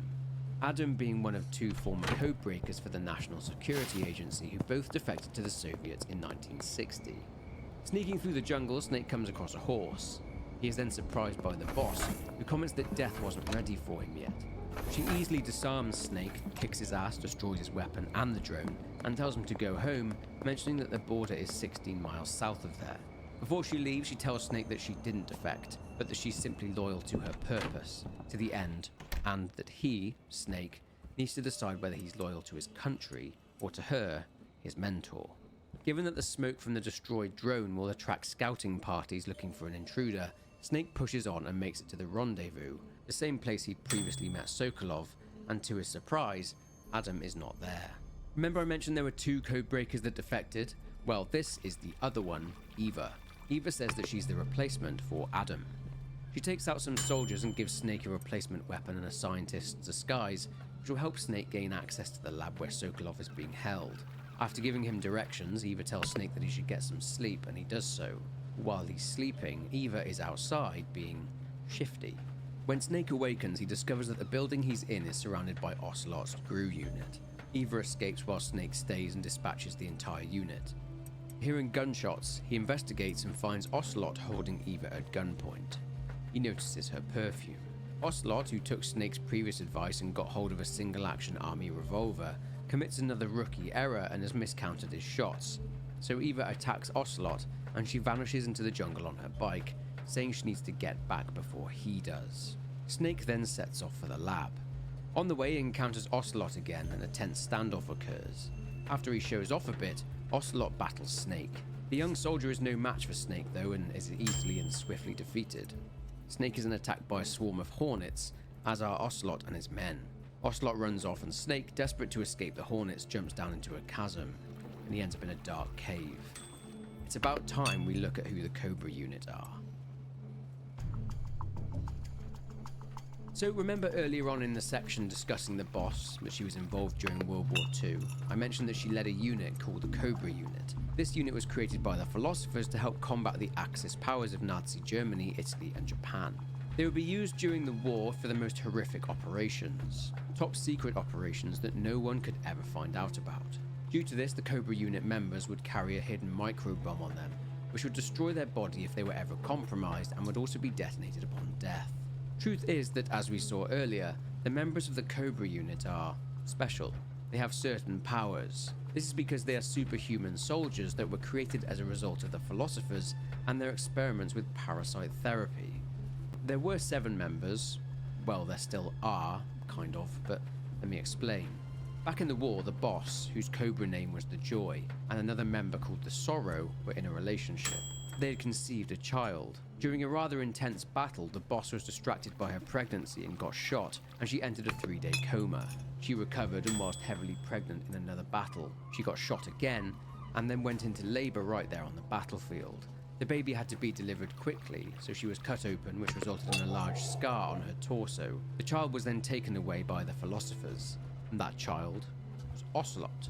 The Cobra unit then disbanded due to tensions inside the Philosophers. The Sorrow went back to the Soviet Union, and the boss was sent by the CIA on a mission to Seleniask in 1962. The boss and the Sorrow were enemies. She needed to kill the Sorrow, but in reality, the US and Russian philosophers had backed the boss into a corner and ordered her to kill the Sorrow, or they'd kill Ocelot.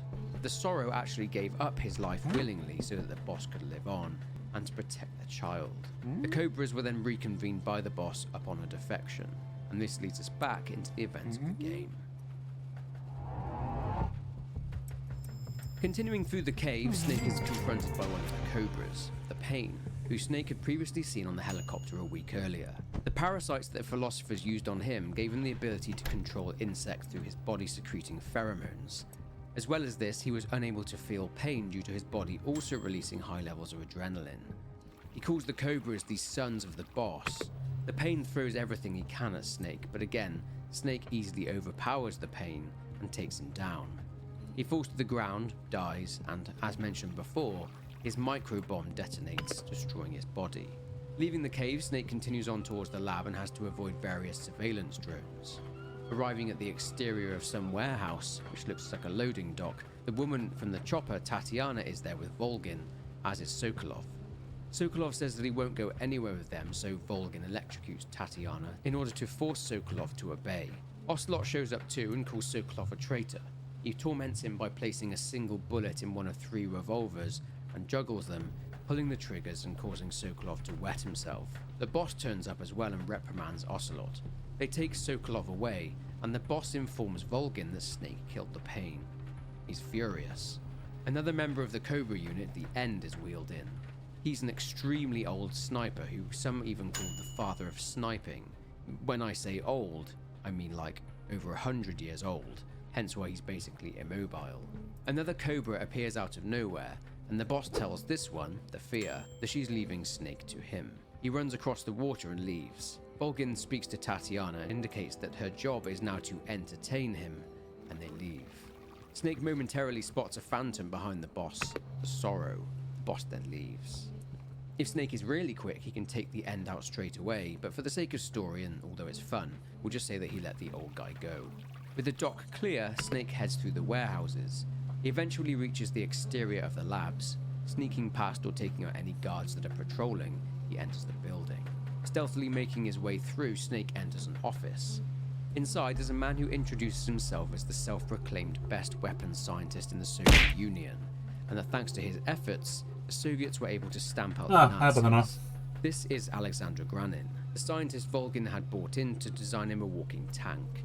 He'd been researching ways to combine both infantry and artillery into one unstoppable machine, a bipedal walking machine capable of carrying nuclear warheads, exactly what Volgin had asked him for. Granin called it Metal Gear. However, due to Sokolov's arrival, Granin has been deemed surplus to requirements, and his research has halted due to Volgin's preference for the Shagohod instead, hence why Granin is drowning his sorrows. He says that he's going to send the Metal Gear document to a friend in the US. He says that walking tanks will become a revolution when it comes to weaponry, as they can go anywhere. A tank cannot. Snake asks where Sokolov is, and Granin tells him that Sokolov and the Shagohod are at Groznygrad, the massive fort that Volgin had built using the Philosopher's War Chest. Snake goes to leave to head to Groznygrad, and Granin tells Snake that he's mad and will certainly be killed. He wants to help Snake, and as a reward for complimenting his shoes... No, seriously. After Granin tells Snake that the shoes were a gift from the KGB operative Tatiana, Granin tells Snake how he can get into the fortress via an underground tunnel that runs along the perimeter of the fortress. In return, he asks that Snake gets Sokolov out of there and to destroy the Shagohod. He also gives Snake a keycard and tells him it's for a door out of the warehouse that leads into the jungle, and that at the far end of the jungle, Snake can make his way into the mountains. Leaving and cautiously walking back through the forest, Snake is shot in the leg by a bolt which is coated in spider venom. This is the work of the Fear, who is able to use active camouflage. He's a weird, disgusting man creature who is known as the Spider Soldier, and his appearance would strike fear into enemies. Snake starts to succumb to the venom, and it's not long until it will paralyze him. When the battle begins, Snake uses some anti-venom and gets back into the fight. The Fear is sneaky on account of his camo, but eventually Snake avoids his bolts and is able to outfox him and bring him down. The Fear explodes due to his microbomb, and Snake has to dodge a load of poisoned bolts. With the fear taken care of, Snake makes his way back to the warehouses and uses the keycard Granin gave him on the door. As Granin said, the door leads back out into the jungle, and Snake receives a call from Eva. She says that she's in the fortress of Groznygrad, and that Sokolov is there too, putting the finishing touches on the Shagohod. The Phase 2 tests are done, meaning that very soon they won't need Sokolov anymore. Eva says that using the route Granin told him about means he'll need a different keycard in order to get into the actual fortress. She arranges to meet Snake in some ruins at the top of the mountain. Finally, she warns him about another Cobra lying in wait for him at the foot of the mountain. It's the decrepit old sniper, the End. Snake continues on until he reaches the foot of the mountain. The End lies in wait. He doesn't have a spotter, doesn't need one. He has a parrot that acts sort of like a spotter for him. His body is also able to adapt to different situations in terms of camouflage. But then when he senses Snake, he awakens as if by instinct alone. When the battle starts, Snake can do a couple of things. Since the End is so damned old, he can save the game, wait 8 days before playing again, and when opening up the game again, the End will have died naturally. If Snake saves and awakens a few days later, however, the End will surprise Snake and will tranquilize him. Snake will wake up in a cell and have to go back and face the End again. But for the sake of story, Snake stays to battle the End and takes him out. As with the others, his microbomb detonates. Heading into the tunnel that Granin mentioned, Snake climbs up a ridiculously long ladder, classic Kojima, and arrives at the mountaintop base. Climbing the mountain and being careful to avoid an attack helicopter, Snake makes it inside the base and meets with Eva. He walks in on her getting changed and notices the scars on her back, a sign of her having been tortured by Volgin. Eva says that Khrushchev's forces are on their way to the fortress, and Volgin is gathering his troops for a meeting with Khrushchev. Due to this, it means that there's a gap in the security in the fort, so now is a perfect time to move. Eva gives Snake the key he'll need for the door in the underground tunnel. She tells Snake that he needs to be a colonel in order to get to the Shagohod, so she shows him a picture. It's of Volgin and his lover, a Major Rykov. Snake needs to pretend that he's him by stealing his uniform. They discuss an escape plan for when Snake manages to grab Sokolov. Snake looks down and notices Eva's boots, and that's an important detail that'll come up later on. After speaking about Snake's relationship with the boss and discussing their growing feelings for one another outside, Eva goes down to Groznygrad via her bike. Snake scouts out Groznygrad and sees Volgin beating the crap out of a barrel. The truth is that inside said barrel is Granin. Volgin had obviously found out about his betrayal and kills Granin. Ocelot approaches and Volgin pulls a transmitter from Granin's shoe, indicating that there's a spy there at the fortress, but Volgin does not suspect it to have been Granin himself. Volgin mentions that some C3 explosives have been stolen. The boss arrives and shows them the Fear's crossbow, indicating to both Volgin and Ocelot the Fear is dead, as well as the End. Tatiana arrives too. Volgin is furious again, but the boss says that she will take care of Snake. She warns that the US want to destroy the Shagohod and steal Volgin's inheritance. She leaves and says that she's going to get the Davy Crockett. When Volgin leaves, Ocelot turns to Tatiana, notices her perfume, realizes it's familiar. He notices her boots and says, "Nice boots." He's onto her. So Eva is Tatiana. Who didn't see that coming? Eva left the correct boots at the mountaintop base. Anyway, Snake needs to make his way down to the fortress, so he heads into the underground tunnel and makes his way down the stairs. Snake moves through a large open area, and he's about to meet yet another Cobra. He meets the Fury. The Fury was actually the first man the Soviets sent into space, and not Yuri Gagarin. But entering Earth's atmosphere, coming back, an accident happened and he was burned alive, suffering severe burns all over his body. Due to this, he became obsessed with fire.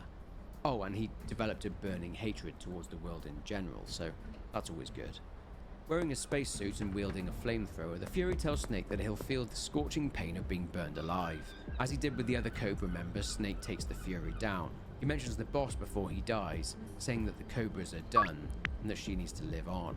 He says that he's off to join the Sorrow, and his microbomb explodes. Being attacked by what appears to be the spirit of the Fury, Snake leaves the area and gets to safety. Carrying on and moving through the tunnel system, Snake climbs a ladder and is inside the fortress now. Moving around the various areas, he makes it inside a building. With the building heavily patrolled, Snake manages to find Major Rykov, incapacitates him, hides his body in a locker, takes his uniform, using it with a mask as a disguise. This mask was actually made for a previous operation at Groznygrad that was scrapped, but Snake had it with him for Snake Eater should he need it. Heading to the West Wing, Snake gains access using his new disguise. He overhears a conversation between who he believes to be Tatiana and Sokolov, who gives something to her. She pulls out the kiss of death but uses it to apply lipstick, but she then leaves. Snake speaks with Sokolov. He says that he'll get Sokolov out of there, but Sokolov says that he's too late as the Shagohod has now been completed. He explains that Phase 2 allows the Shagohod to launch an ICBM straight into the US itself, and this is done by accelerating the Shagohod. Volgin is planning to mass produce the Shagohod and deploy them all over the Soviet Union. He also plans to use these Shagohods to support mass uprising throughout the Third World. With the funds of the Philosopher's Legacy, he will be unstoppable. Eventually, the entire planet will be at war. Sokolov has an idea and tells Snake that the fuel used in the rocket engines is stored inside a tank. If Snake can blow up the tank using some C3, that will likely blow up the entire hangar as well. Unfortunately, the C3, as Volgin mentioned, has been stolen by a female spy, Tatiana or Eva. Sokolov says that she managed to get into Groznygrad by becoming Volgin's lover. Snake thought that Tatiana was Sokolov's lover, but Sokolov says he only loves 2 women, and that's his wife and daughter back in America. Sokolov explains that Tatiana is a spy working for Khrushchev. He says that the item he gave her was the experimental data for the Shagohod. He insists that Snake destroys the Shagohod, and saying that he's there to rescue Sokolov, he says to Snake that he's not going anywhere, and he should leave him there. He says that Khrushchev has abandoned him, and that if he returns to his country, he will just be thrown into the Gulag. He also says that if he went back to the US, he'd be forced to make more weapons and machines that are capable of mass destruction. Their chat is interrupted as Volgin approaches, so Snake puts on his disguise. Volgin suspects something, as it's suspicious that Major Rykov is in there after Volgin was waiting for him in his room. He grabs Snake's nether region and deduces that this in fact is not his lover, but an imposter. Volgin shoots Sokolov in the leg twice, causing Snake to disarm Volgin. The boss enters the room. Bad news for Snake as once again she gives him a beatdown. Volgin goes to shoot Snake, but the boss gives him a beatdown too. Volgin announces his intention to torture Snake for hurting his boyfriend and beats Snake up badly. Having been knocked unconscious, Snake is then tied up and comes to, finding that Volgin has beaten the living daylights out of Sokolov and has killed him. Volgin continues to torture Snake, demanding to know what the CIA know about him, trying to get him to reveal that the CIA are after the legacy. The boss enters along with Tatiana, and she says that he won't tell him anything, as she's trained him not to break. Volgin is a moron, and basically tells everyone there where the Philosopher's Legacy is, in an underground vault in Groznygrad. A transmitter falls from Snake, and the boss says that she planted it on him to track his movements. Volgin says that he needs the boss to prove that she's not loyal to Snake by cutting out his eyes. The boss is hesitant, and Tatiana stops the boss from doing it. She says that Snake has suffered enough. Ocelot then outs Tatiana as the spy, saying that he knows her smell. He grabs her breast and she gives him a slap. He pulls out 3 revolvers again and carries out his party trick, leading to Snake intervening and getting his right eye destroyed as payment for his troubles. The boss reprimands Ocelot again and Volgin leaves. The boss then shoots Snake in the leg and gives him the gun. The same phantom shows up behind the boss, showing a codec frequency. The boss tells Snake to run and she leaves. Eva then tells Snake to get out via the sewers and to head west, as she's prepared an escape route for them. Snake is then patched up and thrown into a cell. Snake can talk to the guard, who reveals that his name's Johnny, that he's pretty lonely and used to live in the US before the Cold War, and even had a wife and a kid, and he wants to see his family again. His kid's name was Johnny too. He pulls out a photo of his family. During the conversation, Snake sees the same codec frequency, 144.75. After the conversation, Snake calls the frequency and the cell door unlocks. Surprising poor Johnny, Snake knocks the guy out and leaves the area. Heading back across the outside areas, Snake enters the sewers. Eva calls and says that Colonel Volgin found out Snake escaped, and now the entire fortress is on red alert. She says that due to this red alert, Snake won't be able to get out of the fortress, as the exits from the sewers are sealed off. A unit has been sent to the sewers to find Snake, so Snake heads north through the sewers, avoiding attack dogs. He eventually makes it to a long tunnel and runs towards the light and to an exit. Awesome. He's being chased by Volgin's soldiers. Ocelot grew soldiers and more dogs. Snake standing on the ledge, Ocelot appears and does some gloating. Ocelot is fanning around with his stupid game of luck with one bullet in the gun and pulling the trigger, so Snake takes this opportunity to fall off the ledge and into the water below. He is carried downstream but passes out underwater. Snake enters into a burning forest. He is confronted by the ghost of the Sorrow, the ghost that has been assisting Snake throughout his mission. Sorrow makes it clear that Snake is in some sort of spiritual realm. Remember I mentioned that the philosophers were trying to force the boss to kill the Sorrow? Well, she complied in order to save their son, Ocelot, and shot him in the left eye. This is signified by the fact that he weeps blood out of his left eye. His remains lie near to the place where Snake was injured on the riverbank 1 week prior. His power was that he was a medium, and this meant that he could communicate with the spirit world, and he could evoke the spirits of the dead. Anyway, the Sorrow tells Snake that he will know the sorrow of the lives of those he has ended. Snake walks down the river and sees the ghosts, the souls of all the people he killed on his mission, including the members of the Cobra unit. After a long walk down the river, Snake comes to and swims to the surface. A call with Eva sees her tell Snake to seek out a cave behind a waterfall. Finding the cave, Eva arrives in style. She gives him his equipment back along with a fancy new eye patch. Cooking some snakes and some fish on the fire, Eva and Snake talk, and the two grow closer. Eva then pulls a transmitter out of Snake's back, put in there by Ocelot in the torture room. Snake throws the transmitter on the fire and Eva hands him the C3 explosives that she'd stolen from Groznygrad. She tells him the same thing that Sokolov did, that he needs to use the C3 to blow up the fuel tanks inside the hangar containing the Shagohod.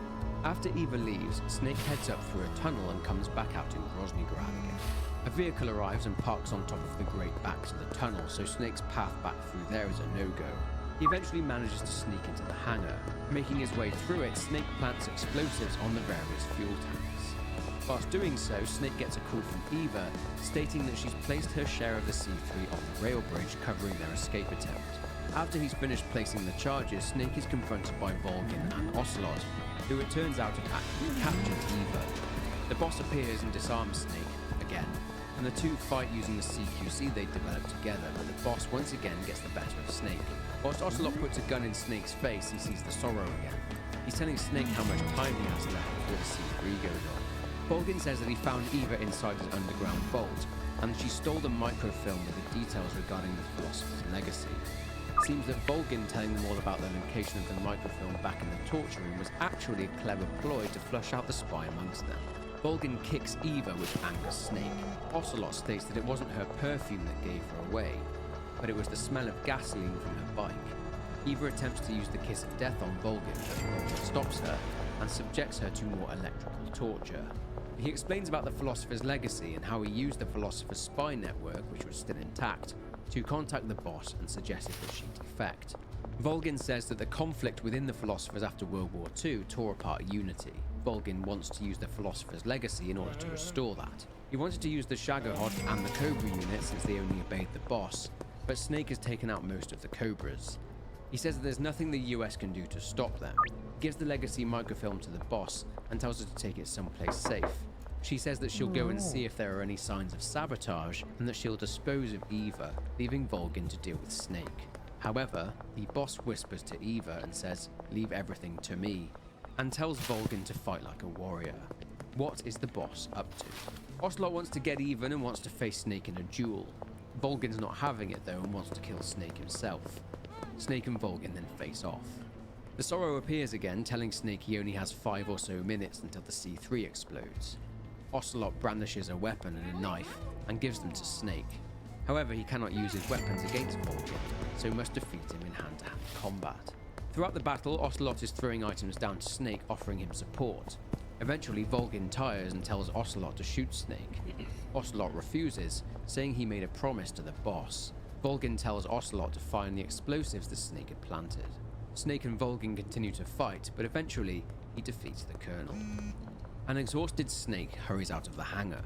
Ocelot sees that Snake has defeated Volgin and escaped, and he smiles. Eva shows up on her bike and Snake jumps into the sidecar. They speed away from the hangar as the C3 detonates. Eva tells Snake that the boss actually just let her go. Snake says he has one last thing to do, to kill the boss. Eva tells him that the boss is already at the lake waiting for Snake, where his and Eva's escape transport is waiting. She says that she doesn't want him to fight the boss. As they're about to leave though, it appears that the blast didn't take out the Shagohod, or Volgin for that matter, as he's piloting it. Attempting to escape, Eva drives to avoid the Shagohod while Snake has to take out many soldiers. Eva says that they can lure the Shagohod to the bridge that she's rigged, and hopefully they can sink it. Ocelot gives chase too, however, and a brief chase through the burning hangar sees Ocelot nearly die via falling debris, but Snake fires an RPG at the debris, saving Ocelot's life. Ocelot gives up the chase, and after being pursued on the runway by Volgin and other soldiers on the bikes, the bridge is in sight. They lure the Shagohod to the other side, and Snake shoots the explosives on the bridge's supports. The Shagohod appears to have fallen into the water, but Snake and Eva's elation is short-lived, as the Shagohod is very much still working, and they are forced into a fight against Volgin and the machine. But using RPGs, Snake manages to defeat it. Volgin, though, is persistent as ever, and he uses his electrical abilities in order to control the Shagohod with his own body. Eva uses herself as bait, and Snake continues to hammer the Shagohod with the RPGs, and uses a sniper rifle to defeat Volgin himself. After the battle, the rains come. Volgin then dies, and they are pursued again. Eva and Snake finally escape Groznygrad. However, Eva's bike is destroyed, and she's badly injured. Snake patches Eva up with the help of paramedic. Eva's weak, but they need to walk the rest of the way through the jungle and must evade or kill many patrolling soldiers. Despite their slim odds for survival, they make it to the lake. The boss is there, waiting. She uses the final portable nuke and completely destroys Groznygrad. She tells Snake all about her experience working for the US and their various programs and operations during the Cold War, and how it made her disillusioned. Finally, she tells Snake that she has radioed Russian fighter jets to bomb the area as a way to ensure that Snake finishes his mission. The two face off for the final time. A tense and fierce battle between the two now takes place. Due to Snake's skill set getting better during his mission, his skills are now a match for the boss, and she regularly compliments him on that fact. Snake eventually gets the better of his mentor and defeats her. As she lies there dying, the boss hands the microfilm containing the details for the Philosopher's legacy over to Snake and asks him to keep it safe. She gives him her weapon, and she asks him to kill her. Snake is reluctant to do so, but he grants her request. The spirits of both the boss and the Sorrow are now at peace and can move on. Heading to the Wig where Eva is waiting, they take off. However, there's one more thing. Ocelot is desperate to settle a score. He boards the plane, fights with Snake, and eventually challenges him to a duel. Ocelot wants them to share their real names. Snake lies and tells him his name is John. Ocelot shares his. Ocelot was born with the name Adamska. He was the other NSA codebreaker that defected, and the Adam that was meant to meet Snake instead of Eva. He was undercover as an operative of the GRU. Turns out that Ocelot was actually working for the CIA all along. They duel and both shoot but do each other no harm. Ocelot laughs at Snake's confusion and tells him that the bullet put into the revolver was a blank. Ocelot says, until they meet again, and the two smile at one another before Ocelot jumps off of the plane and into the lake, allowing him and Eva to take off and leave. After landing in Alaska, a little while later, Snake and Eva sheltered in an abandoned cabin and got cozy with one another. But while Snake is sleeping, Eva is preparing to leave and records Snake a message. She leaves and Snake awakens in the morning to find that Eva has taken the Philosopher's legacy and the data from the Shagohod. He listens to the recording. She reveals that she's a triple agent. She's not working for the US and was never an NSA codebreaker. The two codebreakers who defected were both men. She's not working for the Soviets and Khrushchev either, but she is working for China, where the Philosophers are still active, and they wanted Eva to get the Philosopher's legacy from Volgin. China also wanted to get their own nuclear weaponry capabilities going too, and the Shagohod's launch data helps them do that. She says that she was supposed to kill Snake but chose to spare him, not only because she'd fallen in love with him, but also because she'd made a promise to the boss to keep Snake alive.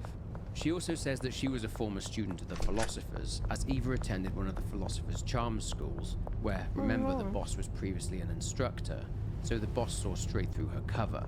She says that the boss's defection was actually complete and utter bollocks, as she was a double agent initially sent to infiltrate Volgin's operation by the US in order to obtain the Philosopher's legacy. After Volgin used the US nuke to destroy the Soviets' research facility and fearing the blowback from the Soviets for their botched operation, the US left the boss out to dry, marking her as a rogue agent and a defector. The US government had told Snake she'd defected as they desperately wanted the Philosopher's legacy, and they wanted the Shagohod destroyed. The boss had to be killed by one of their own, so of course, Snake was sent back in under threat of execution if he did not carry out his mission. Anyway, Snake goes back to the US and to the CIA headquarters in Langley. He receives a warm reception for the duty he'd done for his country. Major Zero is there, as is Sigint, real name Donald Anderson, and paramedic. Also there is the US President Lyndon B. Johnson. Johnson awards Snake a medal, calls him a true patriot, and gives Snake the new codename Big Boss. And the top brass there talk of his skill and how he could be the man to head up a brand new Fox infiltration unit for the US Army. Snake, though, learning of how the boss had been betrayed by the country and government she'd given her life to protect, well, this didn't sit right with him.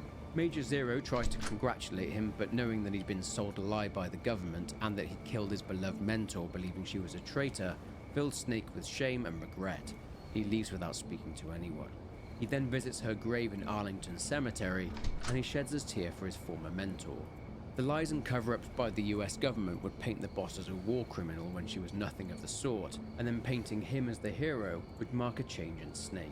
In the aftermath of these events in the same year, Nikita Khrushchev is ousted and Brezhnev becomes first secretary in his place. Thanks to Eva obtaining the data from the Shagohod, China's nuclear program ramped up, and on October 16, 1964, they conducted their first nuclear test. In 1965, Sigint joined ARPA, and over the years, Snake would attempt to track down Eva, but in 1968, she disappeared whilst in Hanoi.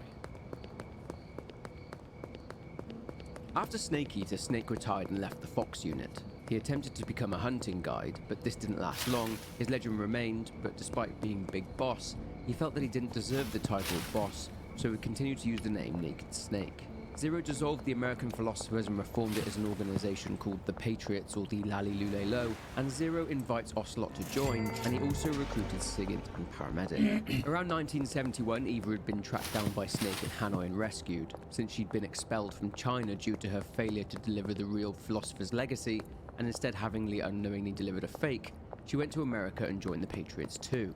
With Big Boss on board with the Patriots now, they have their 6 founding members.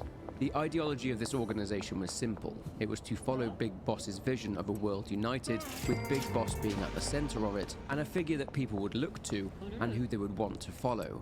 However, the interpretation of this was seen slightly differently by Zero and Big Boss. Zero saw it as the world being under the control of a single group, ensuring unity of thought and awareness. The other Patriots followed his lead, whereas Big Boss only wanted to carry on the wishes of the boss, that the world's soldiers would not be pawns to be used by worldwide governments. Big Boss saw Zero trying to create stories, both true and false, to elevate the legend of Big Boss, so he would almost be viewed as an idol. He saw Zero acting a similar way to the American philosophers, in the way that they used and manipulated the boss. The internal conflict between Big Boss and Zero due to their clashing ideologies would grow, and Zero came up with a plan should Big Boss decide to leave the Patriots.